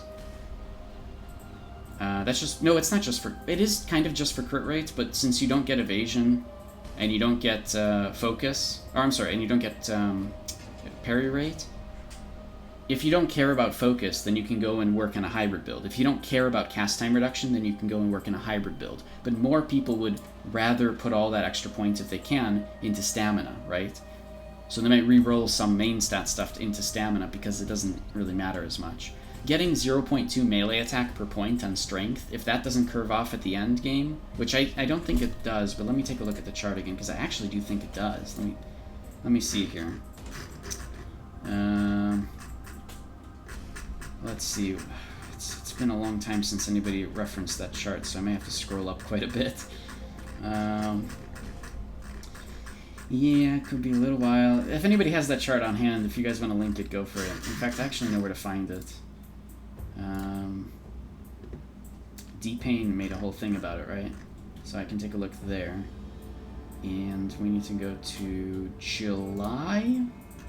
No, June. No, that's not it. It's May? Yeah, that looks about right. With the vehicle changes. No, that's 7.0. What was before then? April. Hold on. Aha! Aha! Percentage stats. We got them. Okay, this is it. Okay, so that is the list of all the changes and such, but that's the thing, is like getting a little bit more melee attack from strength may not be that crazy, you know? 0.2 per stat, that's okay, but most of your strength and most of your actual melee attack is coming from weapons, and I mean, really, you know, 387 is coming from stats right now, whereas, you know, I put on a weapon, I get 1400, so generally you could sacrifice some of, like literally, I have almost 2000 strength, and that gives me 387 melee attack, right? And this actual number might even be more buffed because of some other items that give pure melee attack. For example, the loot, which I can't take away right now because I don't have any inventory space, and some other stuff that gives pure melee attack, like underwear, I think, and my costume, right? So all those things also give, well, my costume is expired, but you get my point. So, like, you know, you can maybe take 100 away from here to put in a whole bunch of strength, right? Because 100 melee attack would be what? 100 times 0.2. No, 100 divided by 0.2. 500. So I could take away 500 strength to put into 500 stamina, right? 500 times 12, that's 6,000 more health. I think most people would rather have 6,000 health than 100 extra melee attack. 6,000 health is a lot. So there's some idea there that you can actually take that 500 stats and put them into intelligence if you want to do some kind of a weird hybrid build. Or take the 500 stats or 1,000 stats or however you want and put it somewhere else. Because the actual value of 100 extra melee attack, I mean, it's okay, but you have to keep in mind melee attack is multiplied by whatever coefficients there are on the abilities themselves. So melee attack is okay, but it still just depends on the abilities, right? And how much value you're going to be getting out of those. So I can see a lot of people still, you know, during that patch, not this patch, right? Whatever that patch would be. During that patch, I can still see people kind of moving into stamina or maybe making some kind of hybrid builds or trying to get extra accuracy for, like, you know, some off damage type. But it's interesting. I didn't think about that before. There's validity to it. It's not like hybrid builds are getting nerfed in that patch. If anything, they're actually getting buffed. So we'll see what people do with it, but I haven't put too much thought into it to be able to give any concrete answers, right?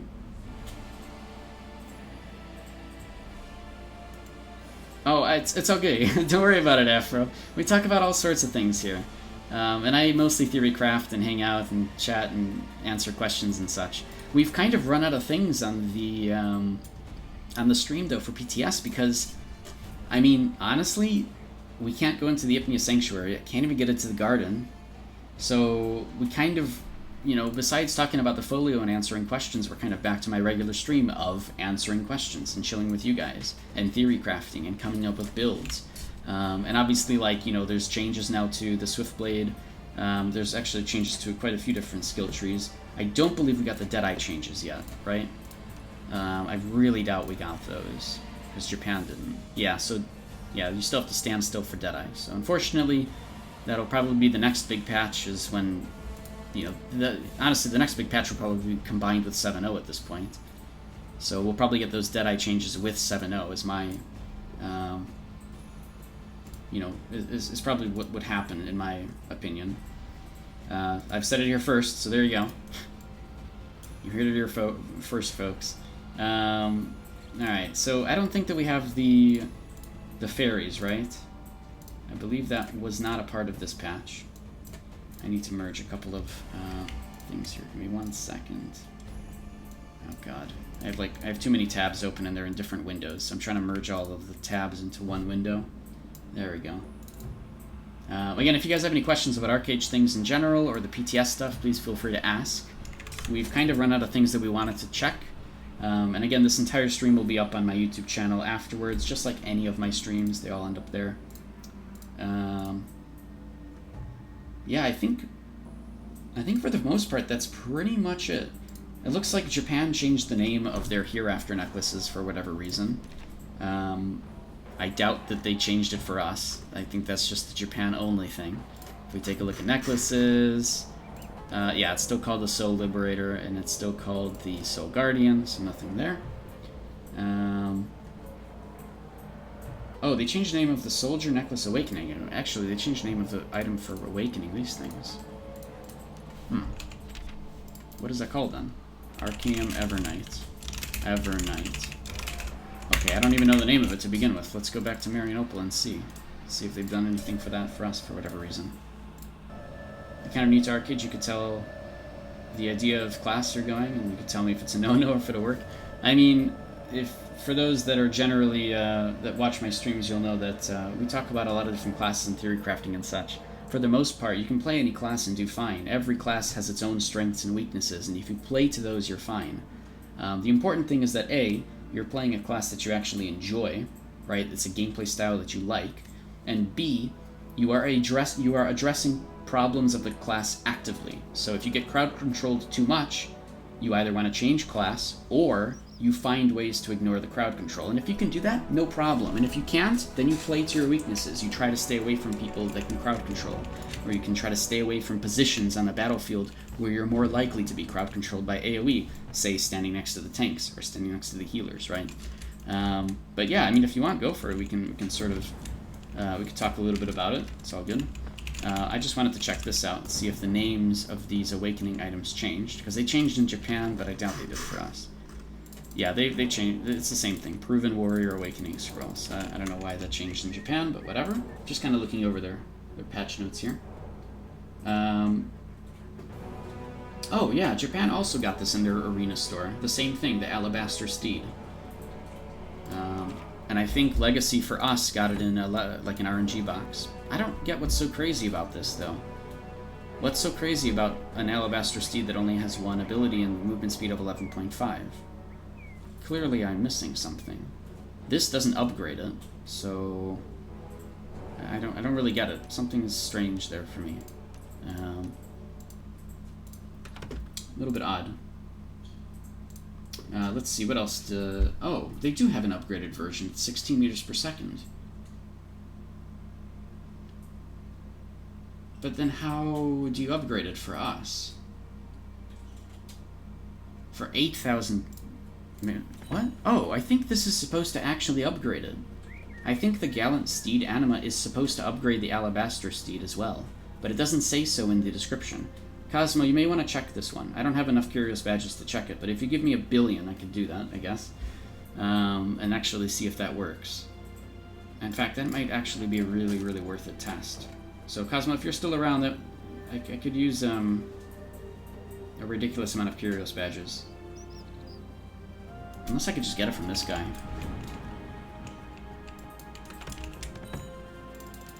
Can I get Curious Badges from this guy? I get Little Witch from this guy, though. Ooh.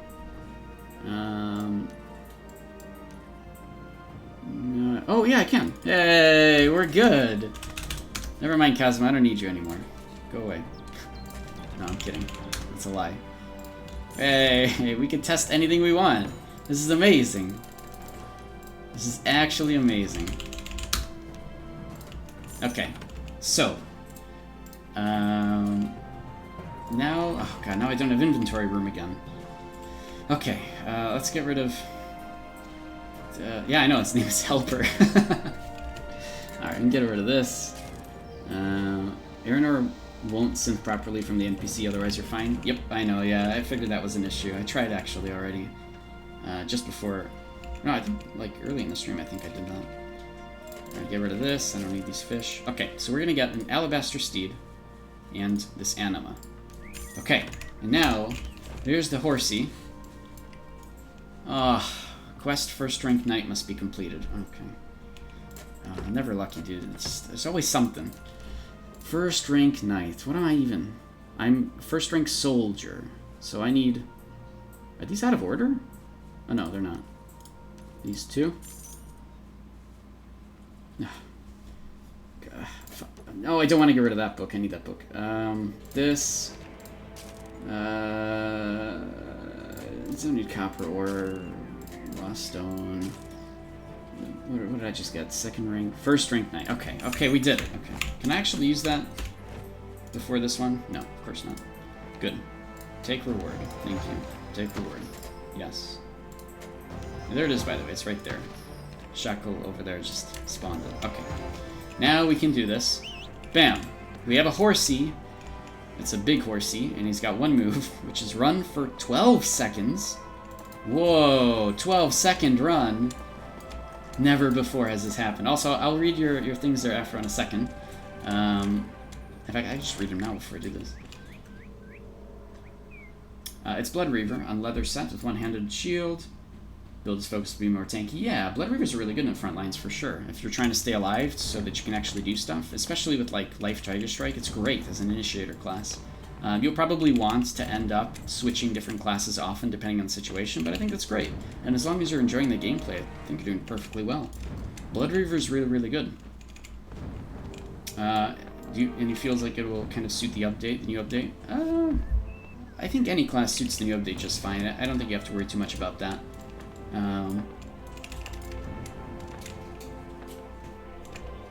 Okay, we got that. Do you want a house and chest to store stuff in? I actually have one.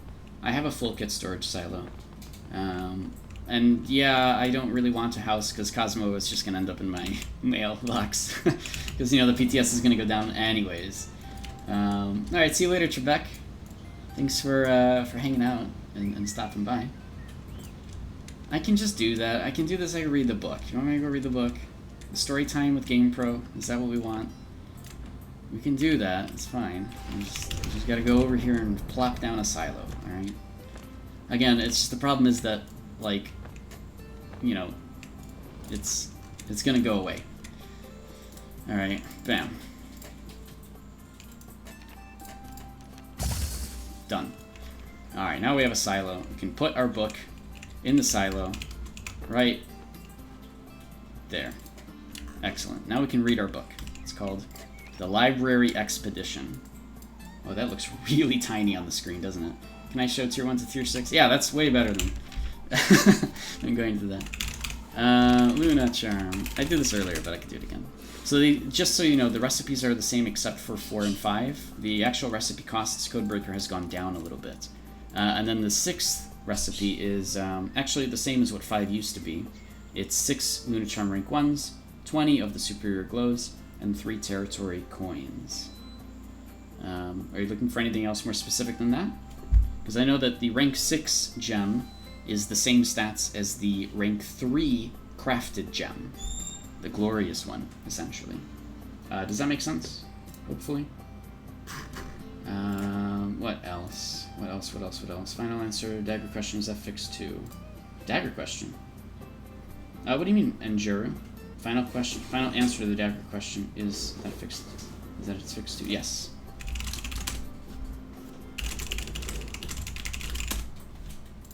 Cool. No tier 4 yet? No, and we had somebody earlier say that not even Korea has tier 4. I think that was like rumors at one point that they were gonna do it, and then it just never happened. Or maybe they still expect to later, but nothing yet. So, from what I understand, yeah, that's not a thing. Useless to have tier 3 then? I mean, no, right? I mean, if they release tier 1 plus 6, it's just a choice, right? You can either go for a tradable gem that you can sell later on, or you can go for a gem that once you socket and upgrade with honor instead of gold and resources, this is an honor-based, you know, tier 1 plus whatever, then you are doing that. But of course, you're sacrificing the ability to actually take out the gem and trade it, right?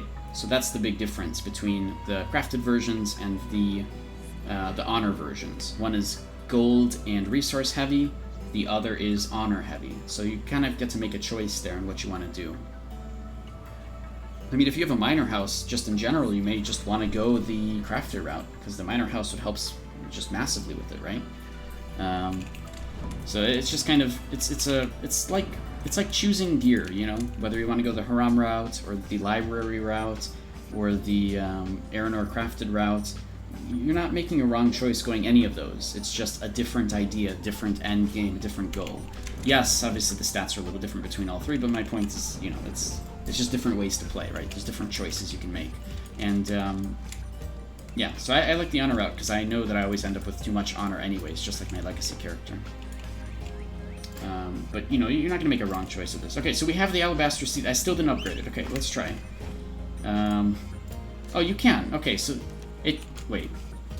Grand Master must be completed. Oh, what? Are you kidding me? You need to use You need Grand Master before you can use a Gallant Steed Anima? Actually? Okay, fine. Grand Master. Whatever. This description really needs to be updated. Oh no, it actually says it right here. Only Knights of rank Grand Master or higher. That's not confusing at all. Only Knights of rank Grand Master. Cool, thank you. Grand Master. Alright. It's not that crazy. It's just slightly confusing is all. Were the mats for +5 gems? They've changed it. They've nerfed it a little bit. Not nerfed, but they've reduced them slightly. I know, I keep getting distracted, but that's okay. They've reduced them a little bit down to 5 and 15. Okay? 5 charms, 15 glow. Rank 4 is still 4 charms, but it's only 8 glow instead of 10. I know. This description needs to be updated for the Gallant Steed Anima so that it also works on Alabaster Steed. That's what needs to be updated. I said it. Okay, you can take note of it, because now I have to go on to the next topic of pushing the button. Equipped Horseshoes. That's cute. We're equipping the Horseshoes now. And because we've equipped the Horseshoes, now we have a faster mount that looks the same? Oh, it just has like a side thing now. Okay. Can I crest him? Oh, it's still... Look at this, though. 12-second run. That's actually crazy. Because normally the mounts have 10-second run, but it's 50% movement speed for 12 seconds instead of 10. And then it also does a 3-second... Ooh. This actually can inflict trip on enemies, too. The breakthrough inflicts knockback and trip on affected enemies. That's pretty good, actually. So, yeah, just a fast mount. You cannot put any equipment on it, though. So, yeah, that's kind of important to bear in mind. Oh, you know what I do want, Cosmo, if you're still just hanging out? A bunch of those Eternal Flame Scrolls so that I can actually bring my Drago back. Good old dragon. I think that's it. I don't think that's inside of the helper, dude. Question from Afro. Why is lately everybody using daggers in main hand? They told me it's buffed, but it gets removed. So, currently, on live, there's a bug that makes daggers do the same damage as every other weapon for melee, okay? What this is actually referencing is this. It's called, hold on, commands. Do I have it here? Weapon speed. Okay, so if you click on that link, Afro, that explains how the weapon attack speed stuff works, okay? Currently on live, it's bugged, and the damage portion doesn't actually work. So the damage from a dagger is the same as a well, thank you, Odium. Or Invictus. Appreciate it. Oh, look at that. I don't even need Cosmo's help. This is amazing. Thanks. I remember when you were in line and you asked for it, too. I remember it. I saw that. Now it just comes back full circle. Alright, we got a dragon. So, yeah, so it's just bugged, and this patch fixes it, so now the daggers do appropriate damage, which is less than that of other attack speed types.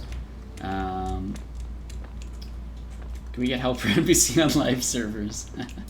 I hope they don't accidentally put them on live servers, that's all I'm scared about. Yeah, we got Dragon! Hooray! What's his name? Oh, it's Cody. Of course it would be. Yeah, no problem, Afro. You can check my Reddit link. It's got a ton of information about different mechanics and stuff that if you're new to Archeage, it might be a little bit overwhelming, but it's also good stuff to know that I wish we had an official wiki to put all this stuff on that's accessible in-game from the wiki button instead of this screen. And then I'd put all that stuff there, and then people can actually learn in-game while they, like, farm or do whatever. They can, like, flip it open and read a whole bunch of stuff about mechanics. That'd be great. If we had an official wiki, and everybody yelled about it constantly, Game & Go might actually do something about it. But honestly, like, can we at some point get one of those? That'd be great. I really just want to put shit on there, because I'm tired of these Reddit posts that go away in, like, 3 days, alright? I need a place to put shit on the internet so that people with their eyes can read them, alright? I'm just saying, it's not that crazy or far-fetched. I just thought we would have it by now, and we don't. So I don't know what to say, alright? It's hard to find deep information about this game, absolutely. I think everybody wants a wiki, but nobody's yelling about it. So if you guys yell about it, then it could actually happen. In fact, can we get everyone in chat? Hold on, let me read chat before we do this. Everybody get ready. Can everybody in chat just yell that we need a wiki so that Cosmo can screenshot it and give it to everyone? All right? We need an in-game official wiki. Okay? Can we just all yell things like that? That'd be great. All right? We actually need an in-game official wiki. We just need a server for that from Game & Go. All right? The players will just go and fill it themselves. Okay? The players will do it. All right? You guys we have CAs now who can maybe help out as well. That'd be kind of nice, right? Give wiki. Yeah, exactly. All right, can we get a wiki? Can everybody just spam chat right now with "we need a wiki"? And maybe that'll actually happen. Because I don't know, man. I don't know what we need. I don't know what it'll take for us to finally have an in-game wiki to help people learn stuff. And then, like, it'll be great. And the game will be amazing. Yeah. Yeah, correct yourself. That's amazing. Yeah, exactly. Otherwise, nobody would know what that sentence says. No, but exactly. I mean, seriously. I don't know. All right, I'm done with that topic. What else? What's next?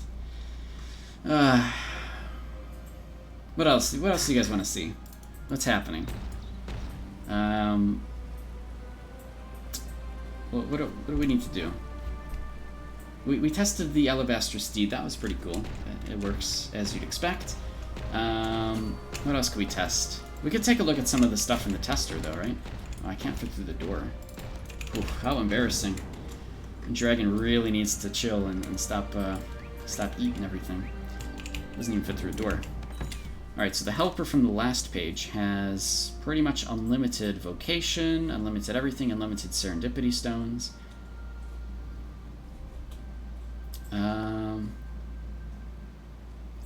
Man, it really is everything, huh? Look at that. Even awakening scrolls, too. We have a bunch of gliders. We have different Archeum. This is great. I wish we had this years ago. Just on the PTS, obviously. This is just PTS only. FYI, for anybody wondering what this is. It is actually just for the PTS, alright? Don't get your hopes up. Oh, Turtlecraft. I don't have equipment for the Turtlecraft, but at least I have one now. Kind of wanted to go mess around with it, but I don't think I'm going to have too much time on the PTS for that.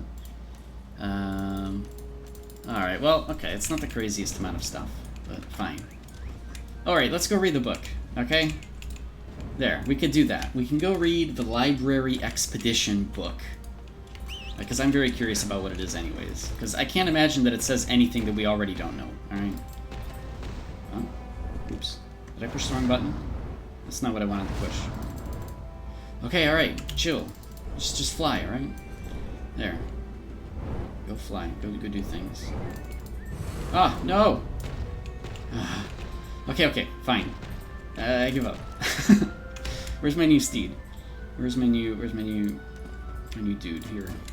Let's grab this guy. And go that way. 12 seconds of run speed, though.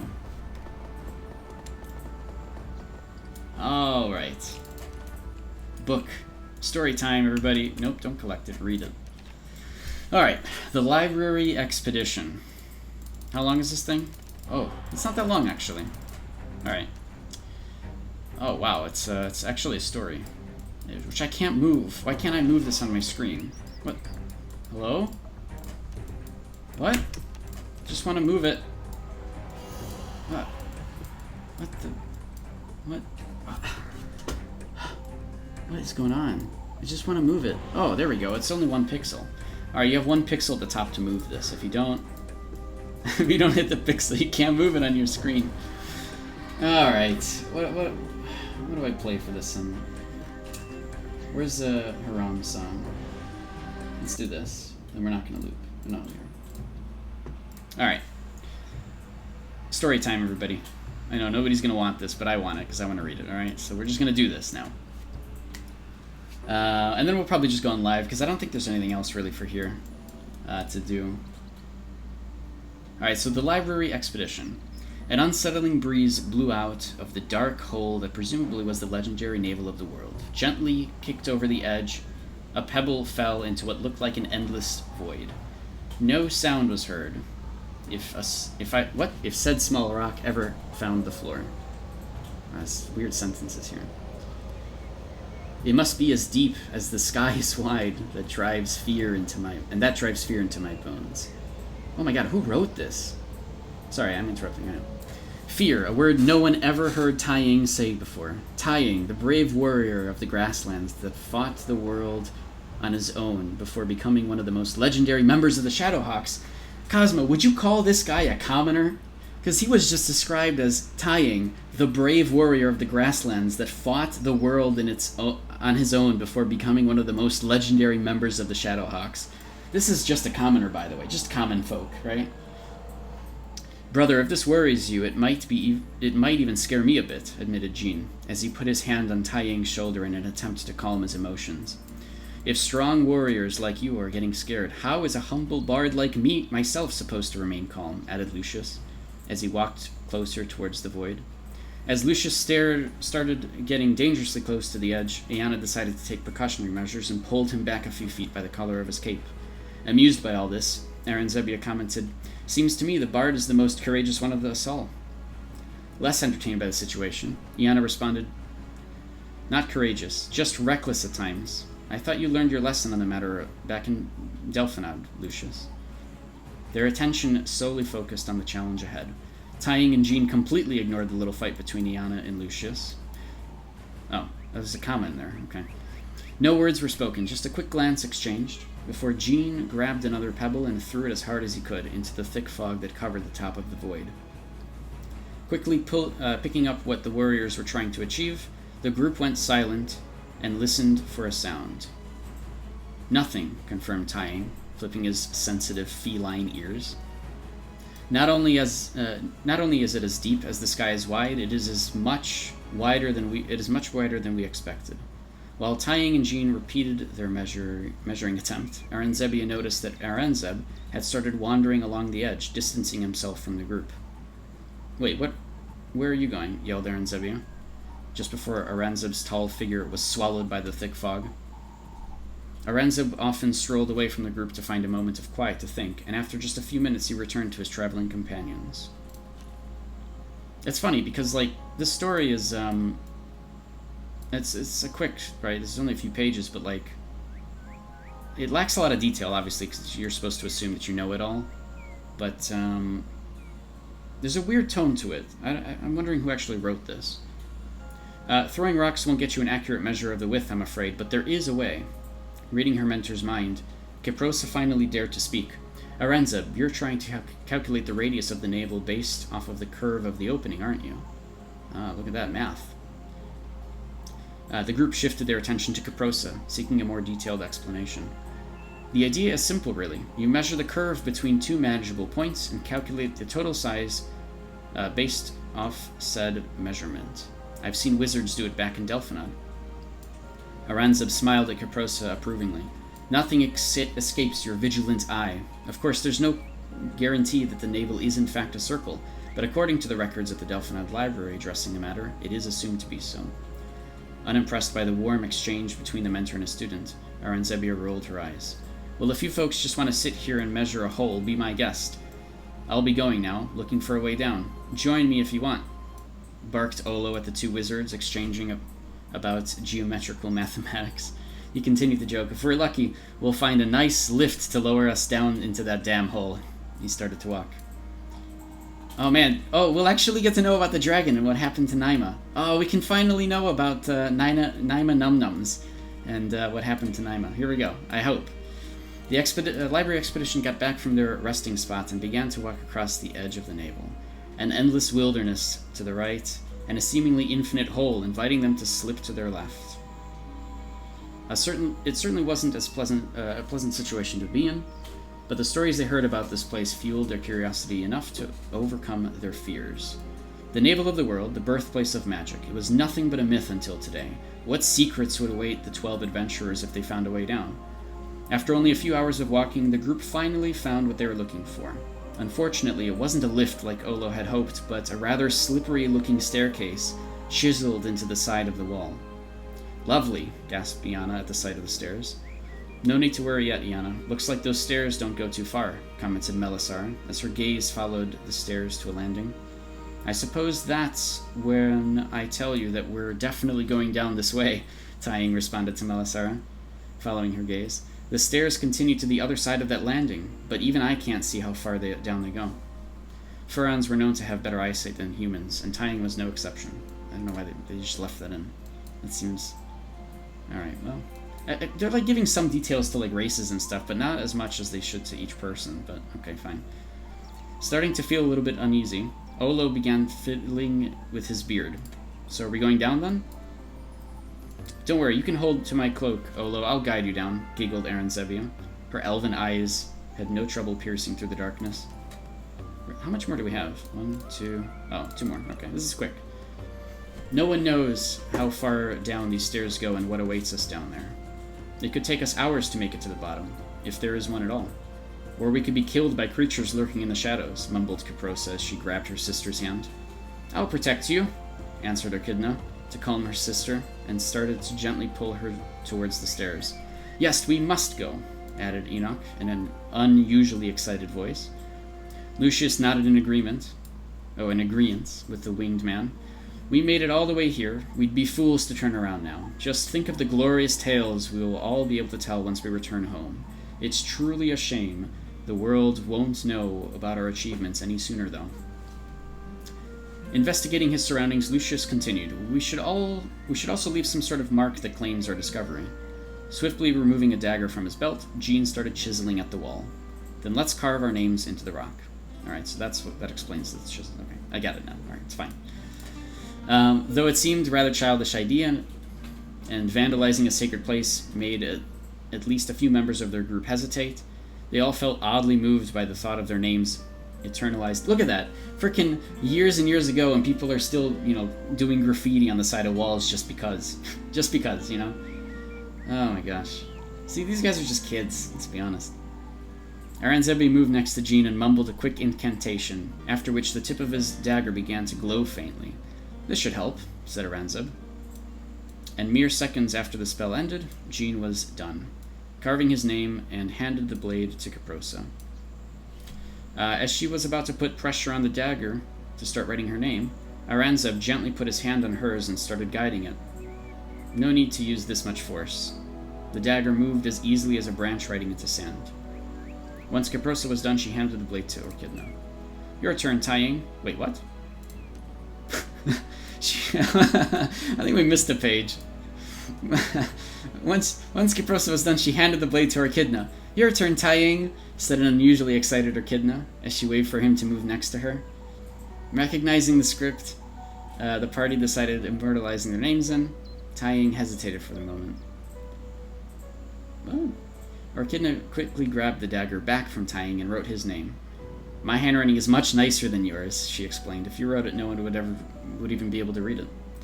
Next was Melisara. She wrote her name without a second thought, but hesitated before adding her last name.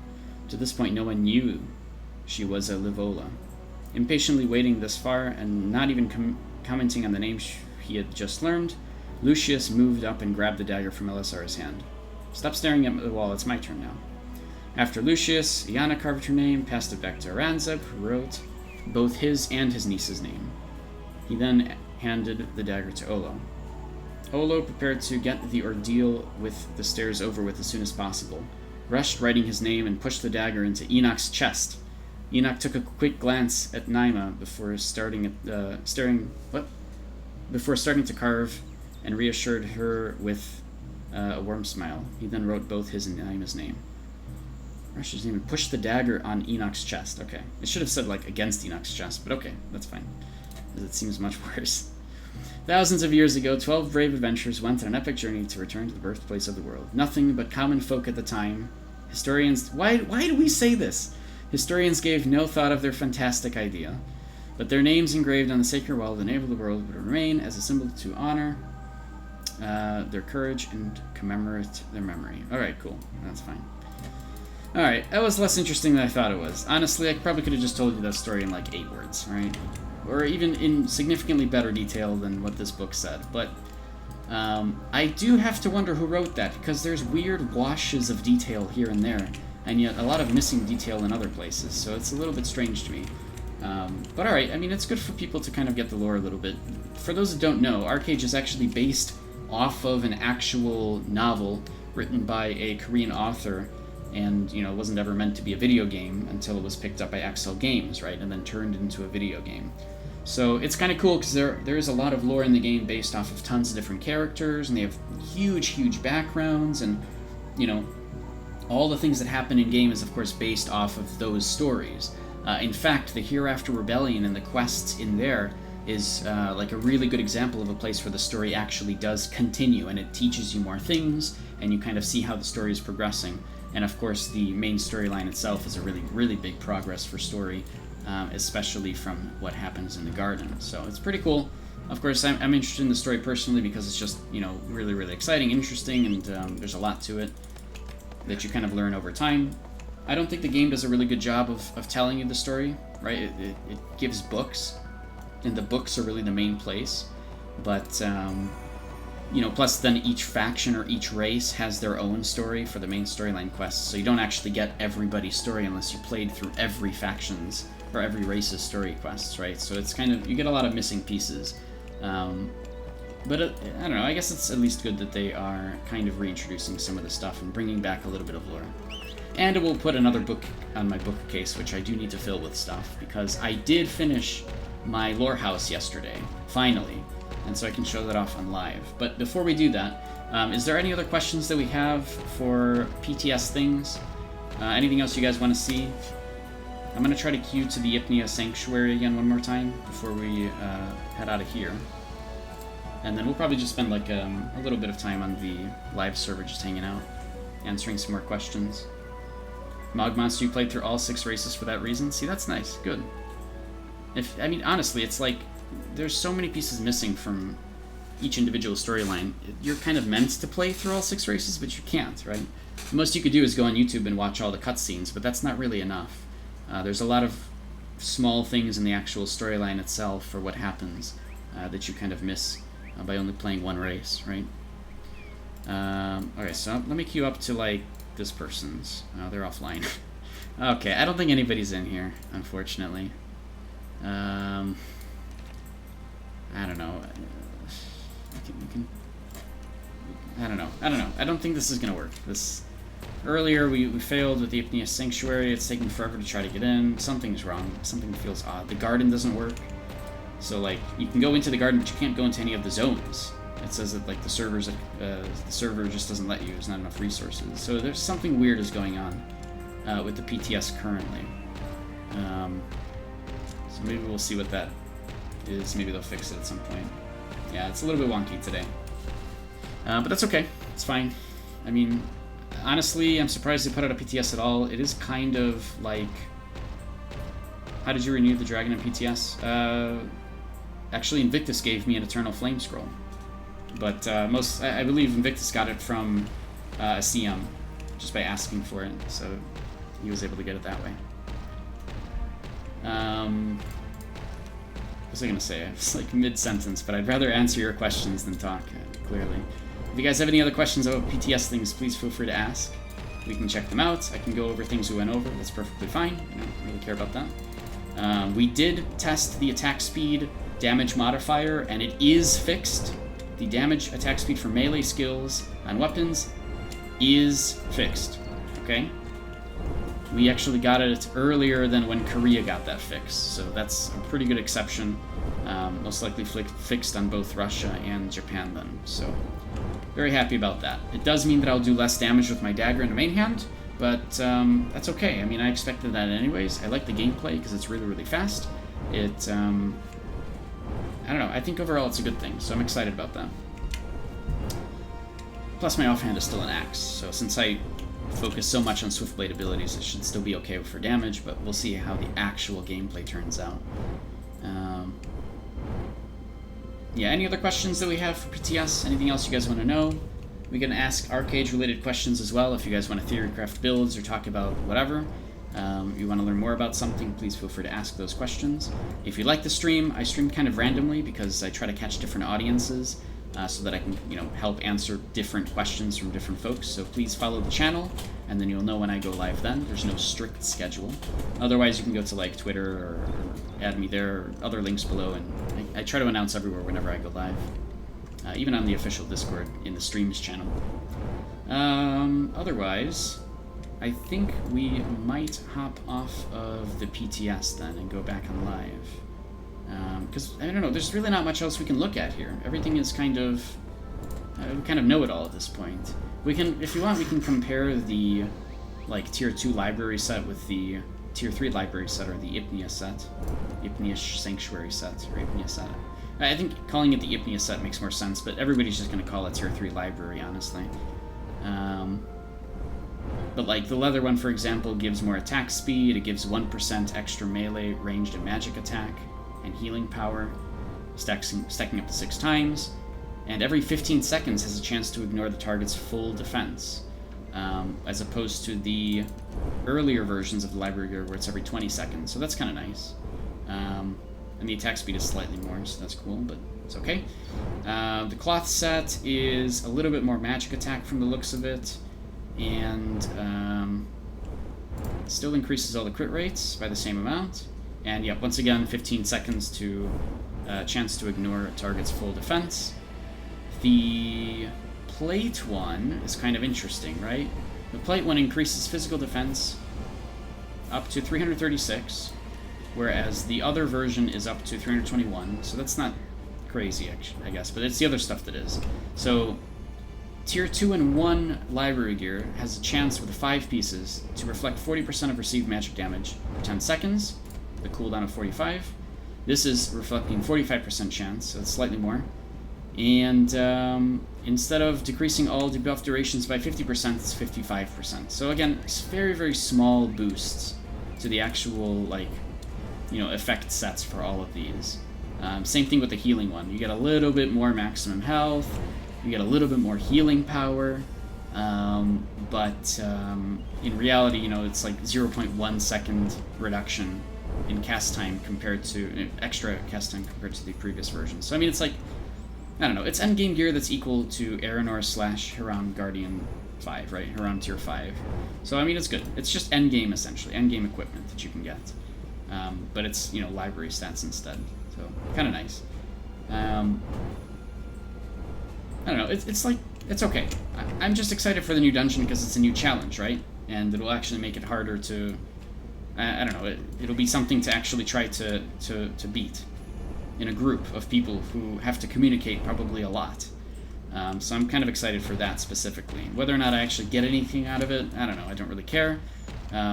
I'm sure that there's other drops too that you get, like maybe Lunarite or probably Sunglows and all sorts of other things. You can actually go into the dungeon 3 times a day, so you know, if you're able to farm at least one boss or something, then people will do that. But you know, we'll see. We'll see how it ends up going. And I believe it is cross-server, so you can actually do that dungeon cross-server with other folks, as expected, I guess. And, yeah. Anything else? Anything you guys want to see, though? I haven't heard anything in chat, so probably not. Have we covered everything from the PTS? I think for the most part we covered everything from the PTS in like 5 minutes. There really wasn't that much, in terms of, like, stuff that we can actually see currently, you know? I'm gonna be really excited for this, right? All of the Swiftplay changes for sure. But the patch notes on the forums go over that stuff a little bit.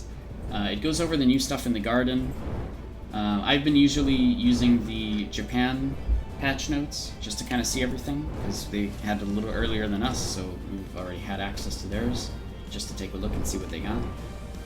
While our patch notes are still a work in progress, but if anybody wants a link to it, that is here in chat. There's the work in progress NAEU patch notes that the Game Ago is working on.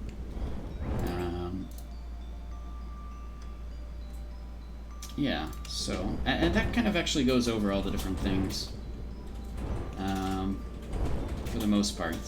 The new Immortal Warden equipment, the changes for Missong Banquet, and what exactly happened there. Although, it's still kind of bugged. Like, we tried the Missong Banquet, but it seemed to have some issues.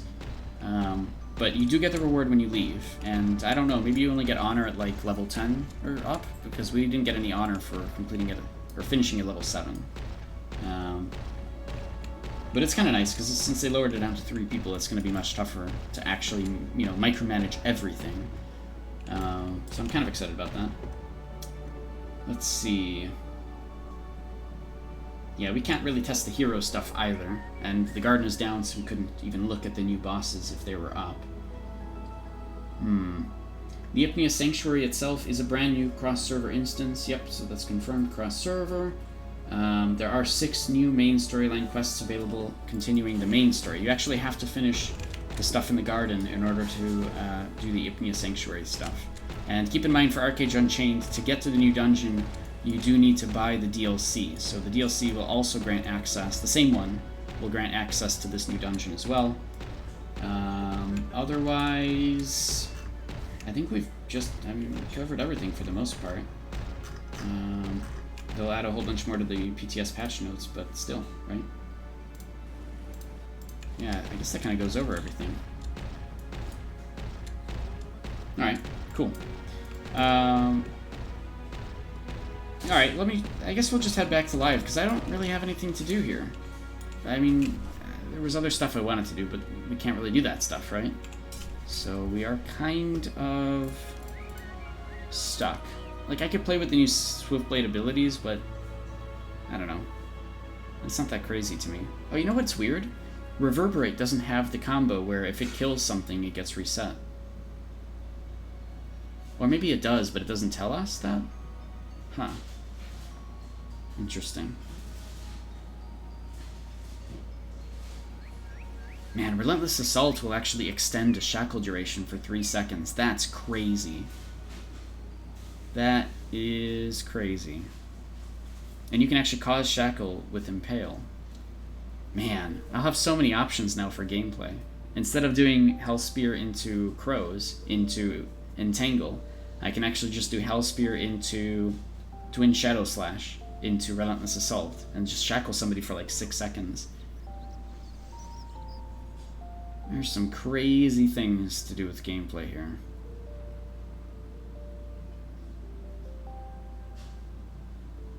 Oh yeah, so this is the new version of Blade Flurry too, the wave version. The caster, what is this? On third attack, teleports the caster 5 meters forward and turns to face the enemy. The caster can't pass through the target. What?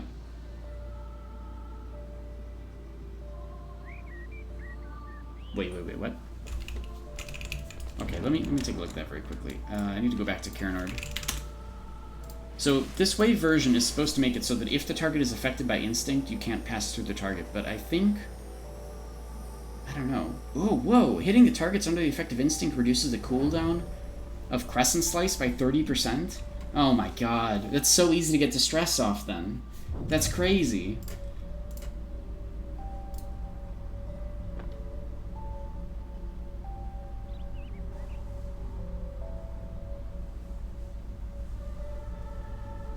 Huh. Okay. Alright, let's see how this works before we go back to live. Alright, so we want to go through... Oh, it doesn't let me go through. Cool. Oh my god, but it's a little glitchy. Because it'll teleport me towards the target, but it won't teleport me through the target. That's how this works. What if I don't have a target? Okay, as long as there's some kind of enemy in front of me or something in front of me, it won't... It won't let me go through the target, but like if I'm slightly off, you see, it'll still let me through. Okay, this is going to be really glitchy for Blade Flare users. I can already see this being kind of annoying. This is going to be really annoying. It does let you go to the target though, but yeah, I don't know. That's going to be weird. Okay. Oh, wait, it still stacks twice? What? Oh, you can have it up to 6 seconds. Wait. That's crazy. So it stacks twice, but every time one of the stacks goes away, it just continues for another 3 seconds. I didn't know that. And all of the damage bonuses are increased to another 60%. Dude, the new Swiftblade is just insane for damage. Holy crap. People are going to be yelling about this for sure. There's some insane opportunities for combos and damage here. And also now I can reset Twin Shadow Slash like 1,000,000 times. So if I use Crescent Slice, and then I do this. Yeah, every third attack will decrease Crescent Slice cooldown by 30%. So look at that, I can just keep using Crescent Slice over and over and over again. Pretty much every 3 Blade Flurries. Craziness. So bam, bam, bam, bam, bam, bam, bam. I could do Twin Shadow Slash 3 times in a row. Easily.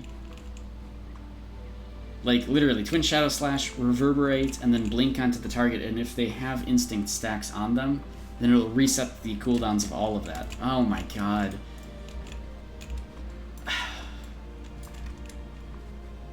Yeah, Arachnomancer's gonna be kind of crazy. Witchcraft, Occultism, Swiftblade. Just the amount of damage, with a lot of practice, it's kind of ridiculous. The amount of damage, amount of crowd control you can do, having both Innervate and Absorb Life Force is going to be a little bit insane when fighting healers or fighting specific people that you want to kill. I still think I'm going to play Cursebrand for a little bit longer, but I'm definitely going to start experimenting with Arachnomancer when I can, and I already kind of have been in certain situations. I've been playing Arachnomancer a little bit, but it's very different. A gameplay style that does not include Battle Rage for melee is strange, and I think people are going to have to take some time to get used to that for sure. Alright, cool. Well, if there is nothing else to test then, oh, I remember what was on this key. If there's nothing else to test, if there's nothing else you guys want to see, I'll head back over to live. So let's do that. And then I'll show off the lore house. Maybe we'll just be done after that, because I didn't expect this to be a very long stream anyways, and we kind of went over the main points regardless. We couldn't really test too many things, which is kind of unfortunate. But I'm assuming everybody's on PTS now, right? That's most likely what everybody's doing, is just on PTS, looking around, checking things out, and then they'll log off and go do something else. Is how I imagine it anyways. Not a lot of people watching though. I'm like the only stream right now for Archeage. Huh. How strange. Well, if you guys have any questions about Archeage things, feel free to ask. I'm just starting up the game again on live.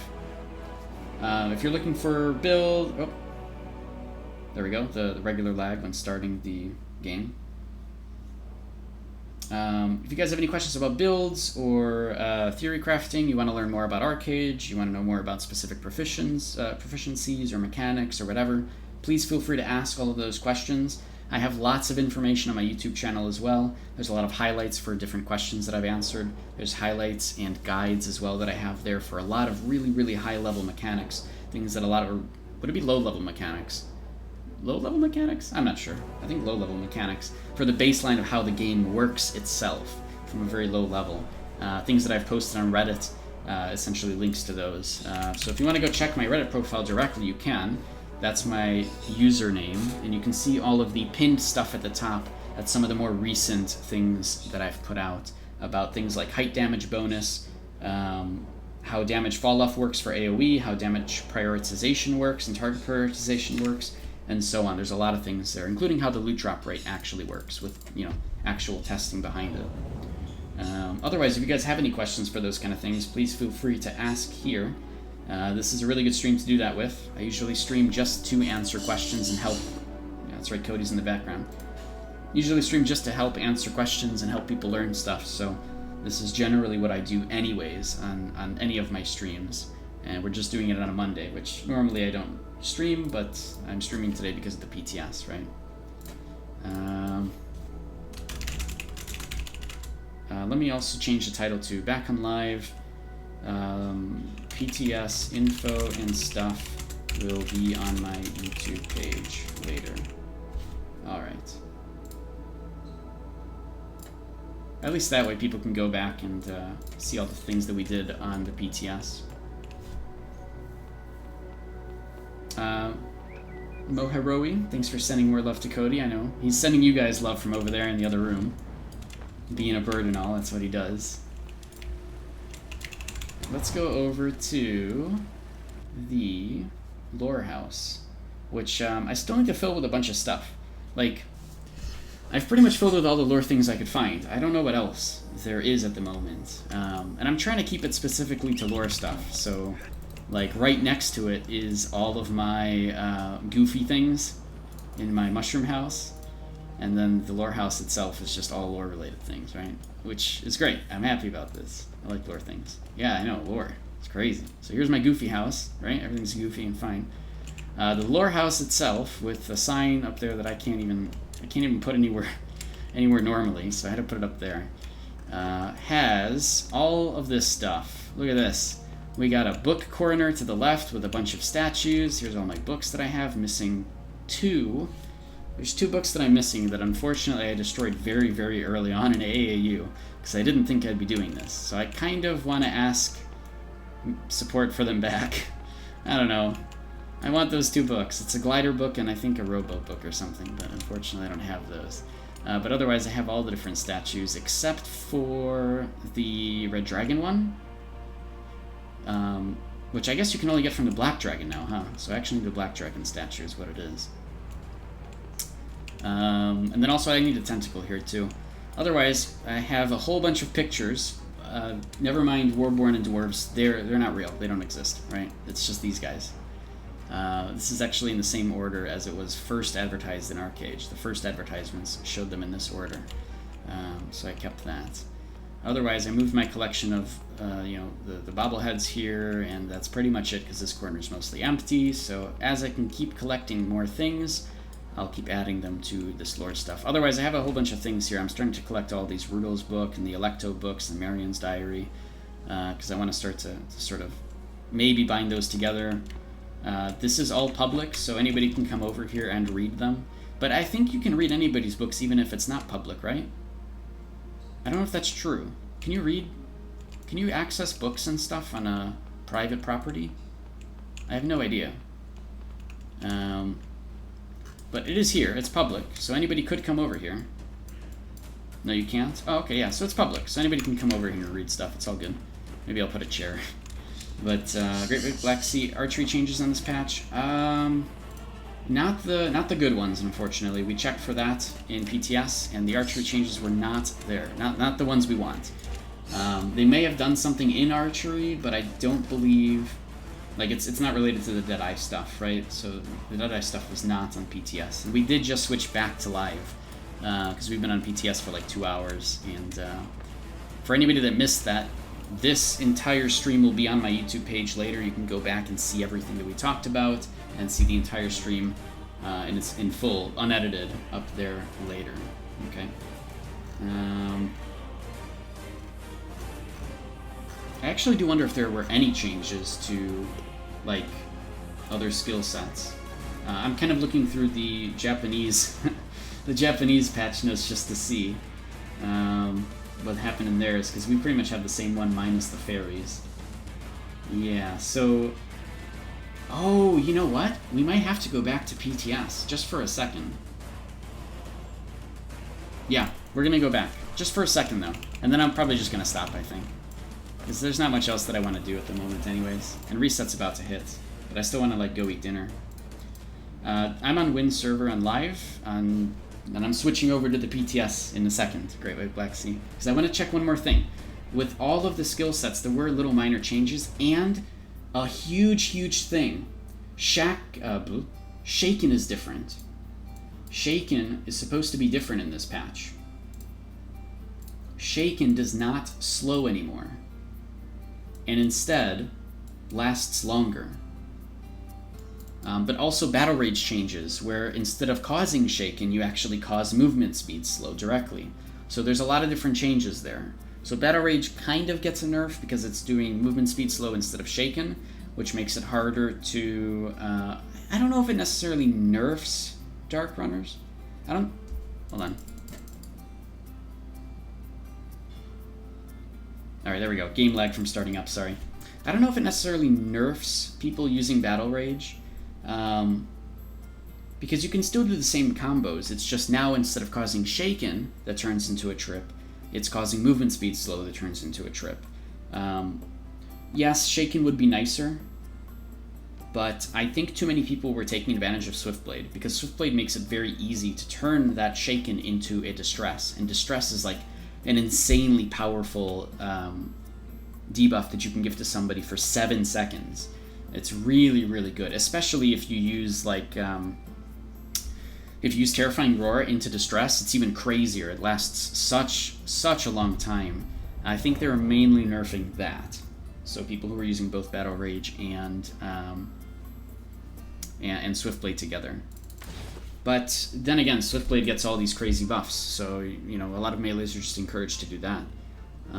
Battle Rage in general gets nerfed because of the Puncture debuff. The Puncture debuff is only going to be 1000 defense penetration for those that are dual wielding or using a shield. Did you miss anything good? Oh, by the way, it's still two-handed. Two-handed weapons is still 3000. Here, I'll show you in a second. So, I don't know if you missed anything good, Andrew, but we just kind of went over other stuff. We didn't really do too much, because the game isn't really letting us, you know, we're still kind of locked. We can't really go to the garden, we can't really go to the Ipnia Sanctuary. So it's all good. Do I still have the boss armor on PTS? I do. I have all of it, yep. All of the different kinds. So if there's something you want to see there, you can let me know. So yeah, Battle Rage changed a little bit, right? So now, triple slash versions, Lightning and main, and the regular basic one, cause slow instead of Shaken. So that's definitely there. You know what's interesting? Behind enemy lines does cause slow now, but it still causes distress as a combo against targets that are snared. So a lot of people don't do this or don't think about it, or they use the version that trips. But I really do emphasize snare people and then use Bell against them, because behind enemy lines and causing distress is really, really huge. And yeah, sure, I can show you the Charybdis one. Let me just wait. No, it is here. Oh my god, I thought that I got rid of it. Oh man, that would have been terrible. Yeah, okay, here it is. You ready? Ready for the Charlie one? I get to choose where to put it, and just, you know, for context, creates a whirlpool in a 10-meter radius that pulls nearby enemies and inflicts shackle.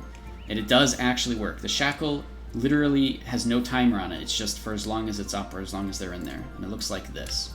And it ends like that. It's literally, it's just, bam, it's gone. It's like the most anticlimactic end to a whirlpool I've ever seen. It's hilariously bad, but yeah, it's pretty badass up until, like, you know, the last part, the whole portion of when it goes away. Oh my god, it's so, it's so weird.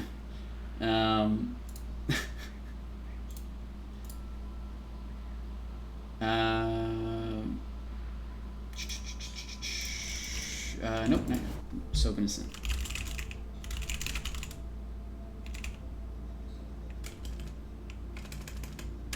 Okay. So, what is the other thing I wanted to do? So I wanted to go over these a little bit. So yeah, Shaken has changed. Shaken itself has actually changed. So if we can take a look at that. Yeah, here it is. This is exactly it. Inflicts Shaken on enemies. It lasts for 5 seconds now. And it still increases cast time, decreases skill damage, and decreases attack speed, but it no longer reduces movement speed.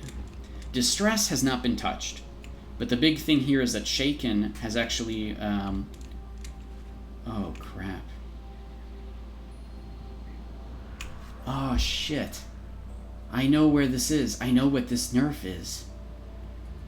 the Shaken nerf screws me. It specifically screws me because I can't combo with Crescent Slice to trip now unless I use Crescent Slice into Crescent Slice for distress. Oh no! I can't do this and then this anymore. That's not gonna work because that's Shaken, and Shaken doesn't slow, so it won't trip.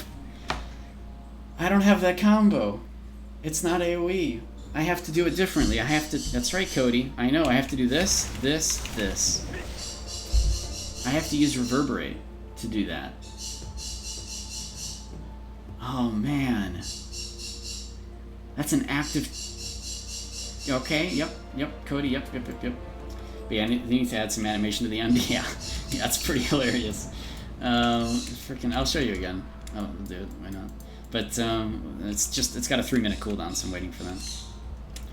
Yeah.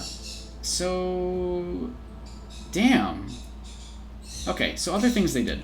Puncture now reduces physical defense by 1,000 for 5 seconds, or 3,000 for 5 seconds when two-handed weapon is equipped. So there's some merit to using two-handed weapons with Battle Rage because they're really trying to bring that back and make that useful.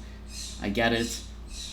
Keep in mind, puncture only affects one enemy, and there's a 12-second cooldown. So if you're trying to AoE people, that puncture really isn't going to help you anyways, right? It's just going to hit one person. The patch notes are still a work in progress. They're still, putting it together. So here's their patch notes. But if you guys want the Japanese patch notes, it's essentially the same thing, but we don't have the fairies, supposedly, the house fairies. So here is the Japanese translated patch notes that you can take a look at. That's just like literally a Google Translate page, so it's going to be a little bit rough, but... Yep, that's... Oh, okay, yep, Cody. Alright. We know he's there. Yep, he wants attention. Oh. Okay. Uh-huh. Yep. Okay, good. What else have we got? What else are we testing now? Anything else that we missed? What else do you guys want to see? Anything else you guys want to see here? Oh, it doesn't work. You gotta. I didn't see it as Cody. You gotta use your points for that. Levy set. I can do that too. Sure. Here, this is the chart of this set again. Oh, this is the. You want to see the Levy set, right? Okay. Here we go. Here we go. And bam. So it's actually really cool because literally anybody in here has the shackle debuff, right? I mean, that's kind of cool. They can't just like, bell out of it. They can't use like, they can't use a teleport from like Blade Blast to get out. I think the teleport would still work, but it works for you? What? Oh, that one worked for me. I don't know what to say. Alright, so here is... We'll do this one next because I clicked it first. So this is the Anthelon set. So the Anthelon set, very similar to the regular Anthelon set from the Anthelon Shadow and Sun Gold. Looks like this. Necromantic Flame. Pulls people in. I believe it pulls people in. Yeah, it pulls people in. Right, and then it does some damage to them as well. Cool. And then the really cool one, my favorite one, of course, is the Levy set. My favorite one. If you've never seen this before, get ready. It's a bit ridiculous. We'll do it on this cart. Here we go. And Levy set, Smashing Earth. Bam! And everybody goes up in the air as well, right? It actually has a huge, people getting thrown up into the air with it. So it's pretty cool. Very badass. That's the most badass one of them all, is the Levy set. Yeah, it's definitely the coolest one, for sure. Actually, does the unupgraded version have that too? Because we all have the super upgraded ones, but do these ones have them? Oh, they don't? Oh. Wow. Jeez, the only way to get these is to literally upgrade every single piece up to Resolute. From Vigilant up to Resolute, or from the regular one up to the better, the better ones. That's crazy, because you have to kill a Anthelon, the new one, a whole lot of times just to get chances at trying to awaken them to the higher tier. That is literally, yeah, it's near impossible.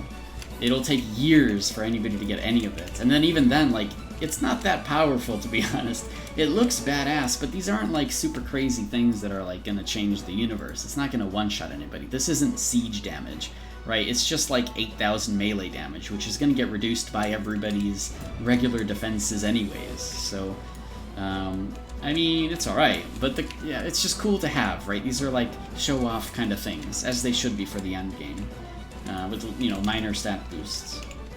Yeah, and the set effects are good enough. That's true. The set effects are really good.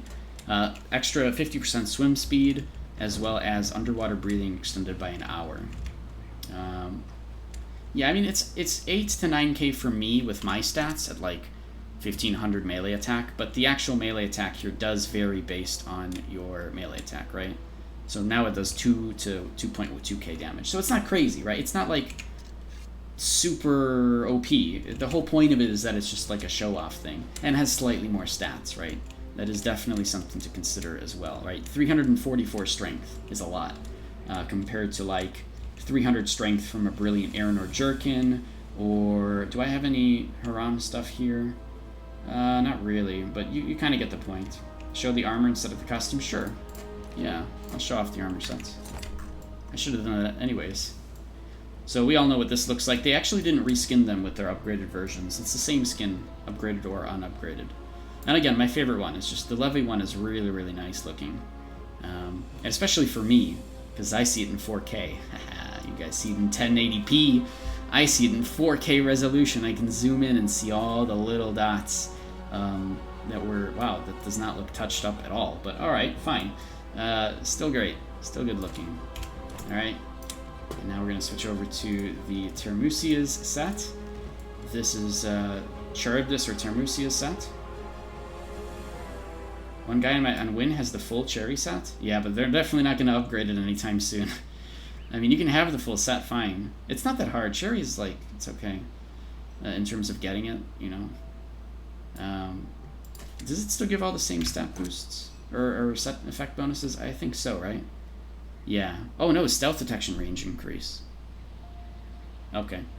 And swim speed. It's okay. Yeah, it's just cool. Like, it's mostly just to look, you know, it's mostly for looks. Looks better on female. I don't even know. Yeah, I don't know what it would look like in a female. Not my favorite one for male, for sure. And then Anthelon is really badass. Look at this. I just like the gold trim. Very, very cool.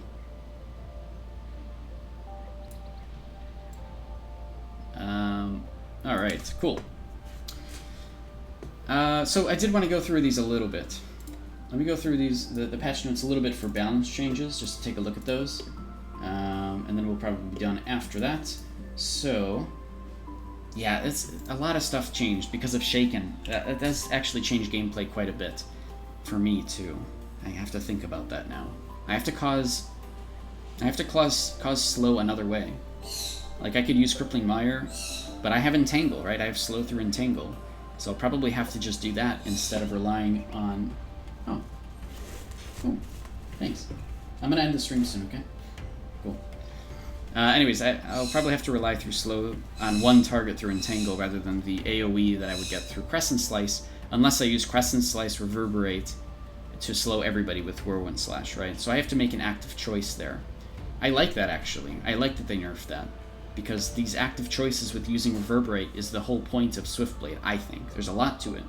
And I think that forcing us to do that a little bit more often, I think, does make sense. So it's probably a good design decision in general. Let's see. Change the hit effect from Atrophy to Dull. What does that mean? Onslaught. What does that mean? The on-hit effect. Oh, man, it's really hard to see what these the translations are. Yeah, thanks for stopping by, Great White Black Sea. I'll see you around. Let's see. Oh, here's a big thing. Okay, defense is crazy, because all of the defense skills can be used without a shield now. This is it. Blighter's back, boys.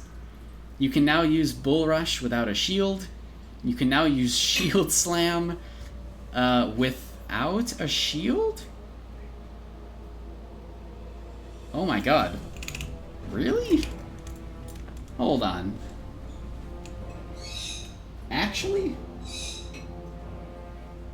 Hold on a second. That can't be right, right? Defense. Does this work? No, it says it must be equipped with a shield. Yeah, but Bull Rush should work. Wait, even this one complains about you needing a shield. Wait, what? This patch is wrong. What is it then? Oh, I think it's readout. Maybe it's just readout then. So readout without a shield, I think, just lasts lesser duration, right? Yeah, that's exactly what it is. It lasts 3 seconds instead of a full duration. Okay, I see it now. It's just readout. It's not these other ones. All right.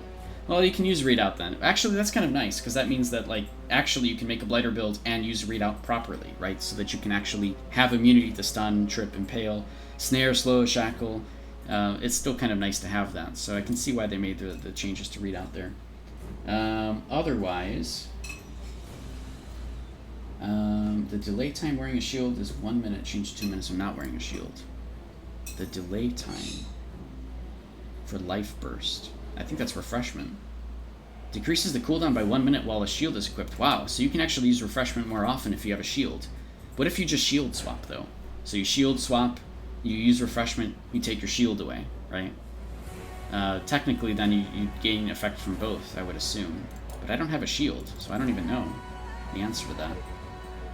I don't think we can test it. I need to go and get a shield, probably from the faction hall. Let's go do that real quick. What else did they change? They've changed mana barrier. You can now target... Oh. You can't target yourself with mana barrier, I believe, in this patch.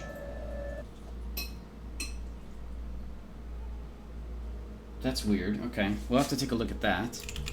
I guess they have done quite a few changes here, huh? Alright, helper. Where's the shield? We need a shield. Bam. Alright, so now refreshment should give us... So right now it is a 2 minute cooldown, right? And with a shield equipped... it still doesn't say that. Oh, but it is a minute. Oh, I see. So they just reduced the cooldown by a minute, but by 50% instantly. So now I can just weapon swap back to my regular weapon, and we're good. So yeah, you can do a shield swap with refreshment so that you can get it done. You can have that happen more often. Generally, though, you wouldn't do that because you're supposed to use refreshment right at a very crisis moment, and you're probably not going to have enough time to shield swap. Especially shield swapping to it, right? Because you can't shield swap to it if you're already, like, tripped. So, mostly it'll just benefit people who already use shields normally. I think that's fine. Let's take a look at Vitalism because of the whole mana barrier change. So, here... Whoa. Helping the Haram. Rumors of the Haram. To the Haram Mountains. Okay, fine. Let's take a look at Vitalism. Let's see how they changed mana barrier. So, mana barrier... should not be able to work on me anymore. Yes, can't be used on yourself. It even has like a little symbol. Oh no, that was just a symbol for my Aranor weapon. But I can actually mana barrier somebody else. However, okay, that will still affect me. Okay, but you can't just use mana barrier on yourself anymore. You have to actually choose a target for it.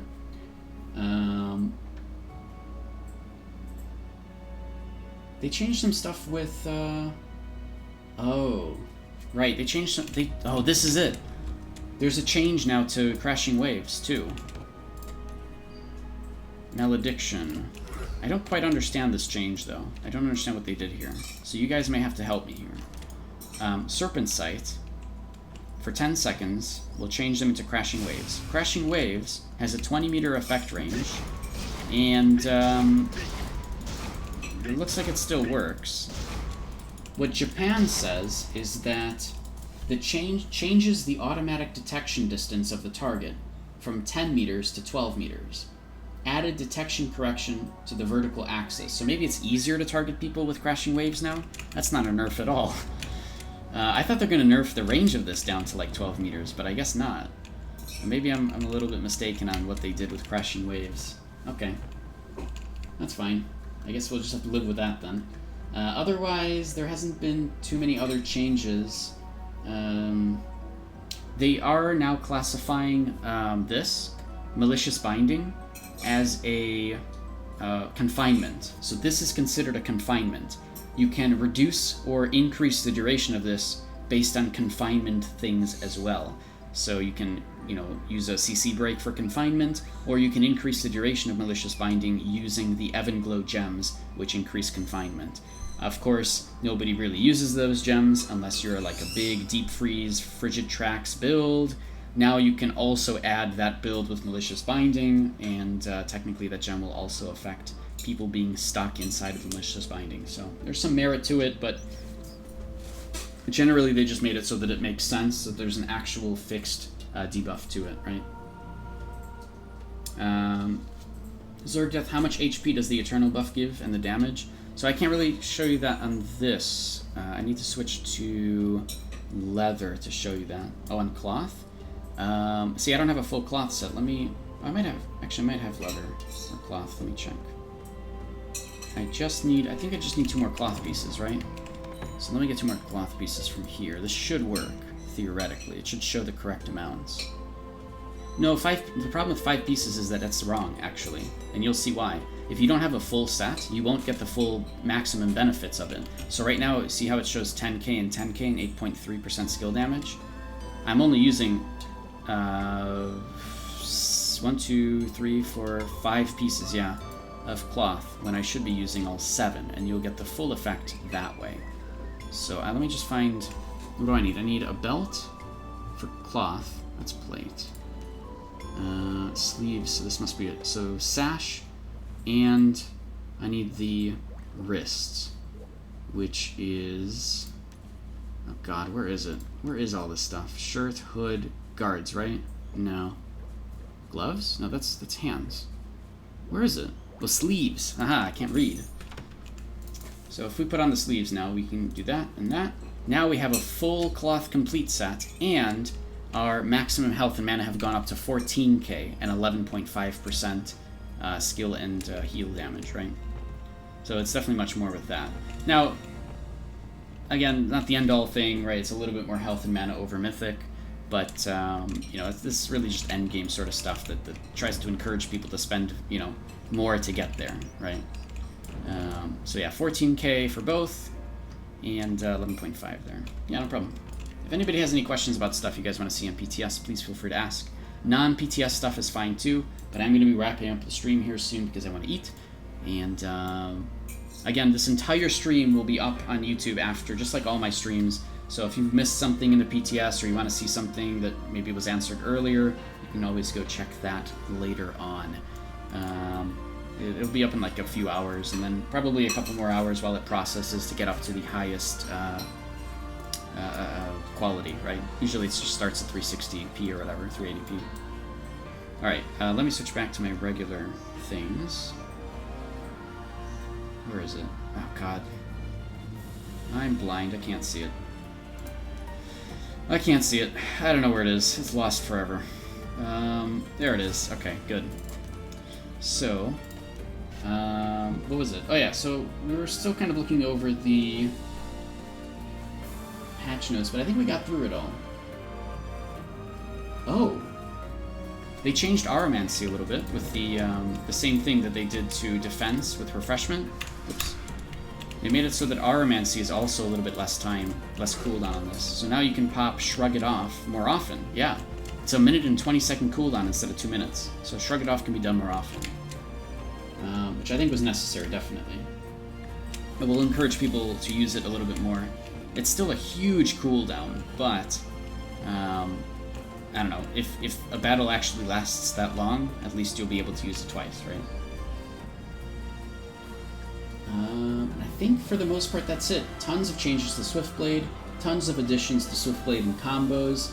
The shaken thing is obviously the craziest thing, but yeah, I think that for the most part covers everything. Oh, you'll be able to add or change the manufacturing method and upgrade to a higher vehicle? Wait, what? Timber Coupe. Oh my god, there's a Timber Coupe V2? What? Wait. What? It's the same... Wait, it's 500 gil... Where's the V1? Wait, did they remove the Timber Coupe V1 entirely? Oh my god, they removed the Timber Coupe V1. Guys, if you want a Timber Coupe V1, you need to build that right now. Because it's gone. You cannot build one after this patch. What's going to happen to mine? Am I going to keep it forever? Is it going to benefit from the new version where it can actually have things on it? What the hell?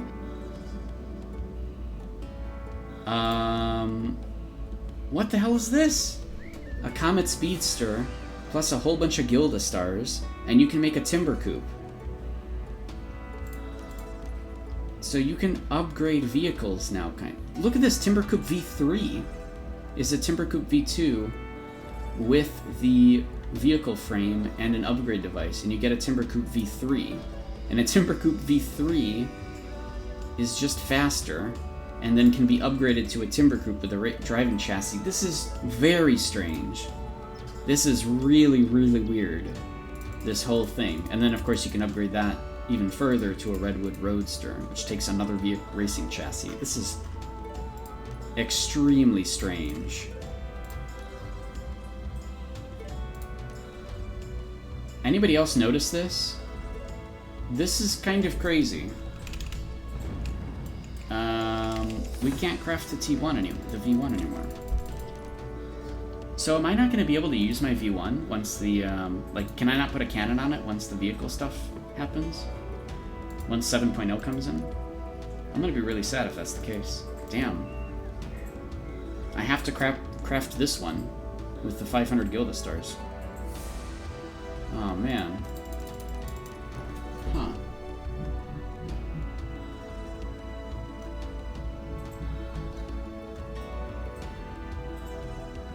A new vehicle summoning book has been added. What does that mean? There's a vehicle summoning book? Wait, you can produce it? What the hell? What is going on? Summoning. It can be crafted using... What? Farm type floor book. Yeah, I don't know. There's some weird things with vehicles in this patch I've noticed. Cosmo, if you're still around, you may want to take a greater look into this as well. This is a little strange.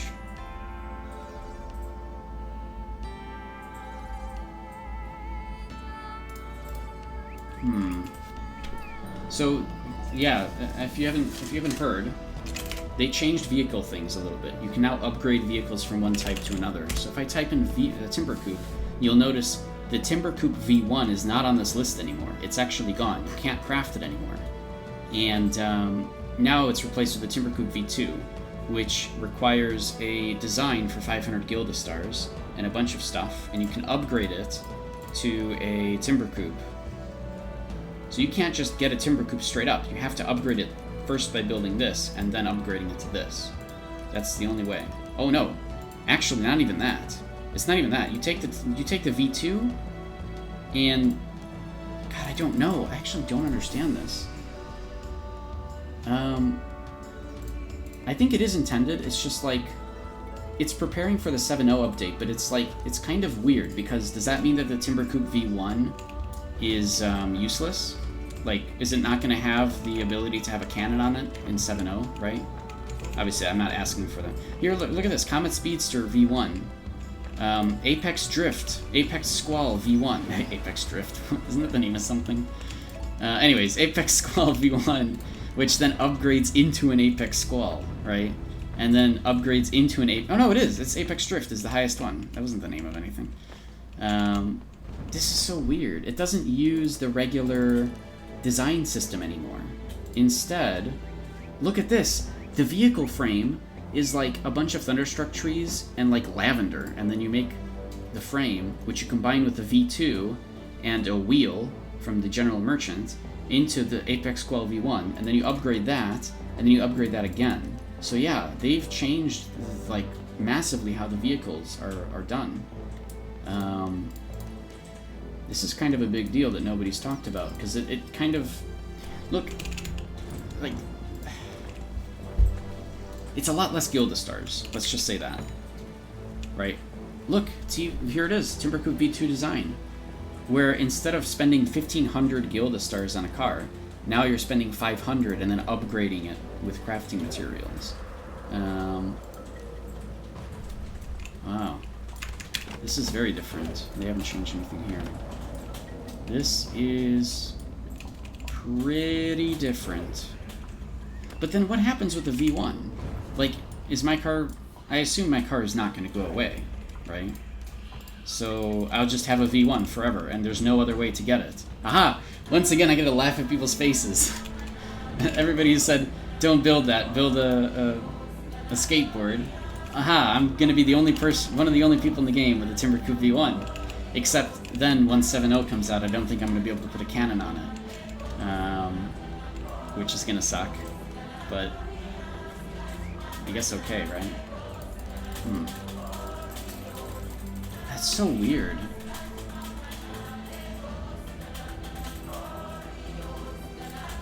Yeah, look at this. You can get a Timber Coupe easily. You can get a Timber Coupe... Oh, I see. Yeah, kind of. You take a Timber Coupe V3 or V2. You combine it with a crafted vehicle for a coupe/roadster, which is just like a bunch of narcissises and like a precision toolbox. It's actually really easy to get a Timber Coupe V3.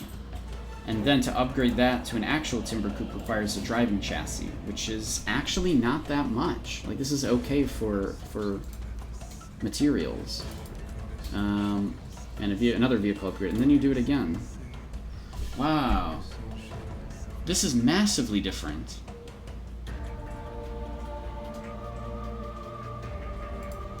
I don't know what to think about this.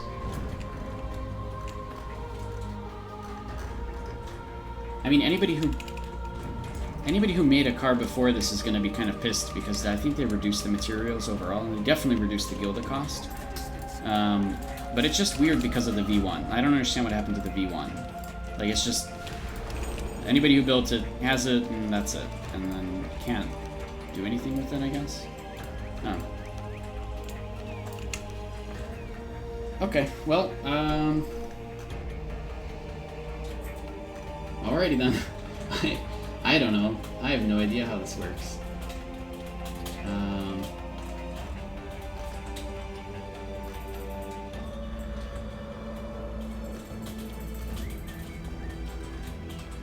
Alright, well, if there's no other questions, I think I'm going to be done today. That was kind of the last thing that I noticed off of the Japanese patch notes that kind of struck me, was the whole vehicle thing. Alright, so I'm going to be done. I'm going to wrap up. I need to eat. I have food right next to me, and I'm hungry.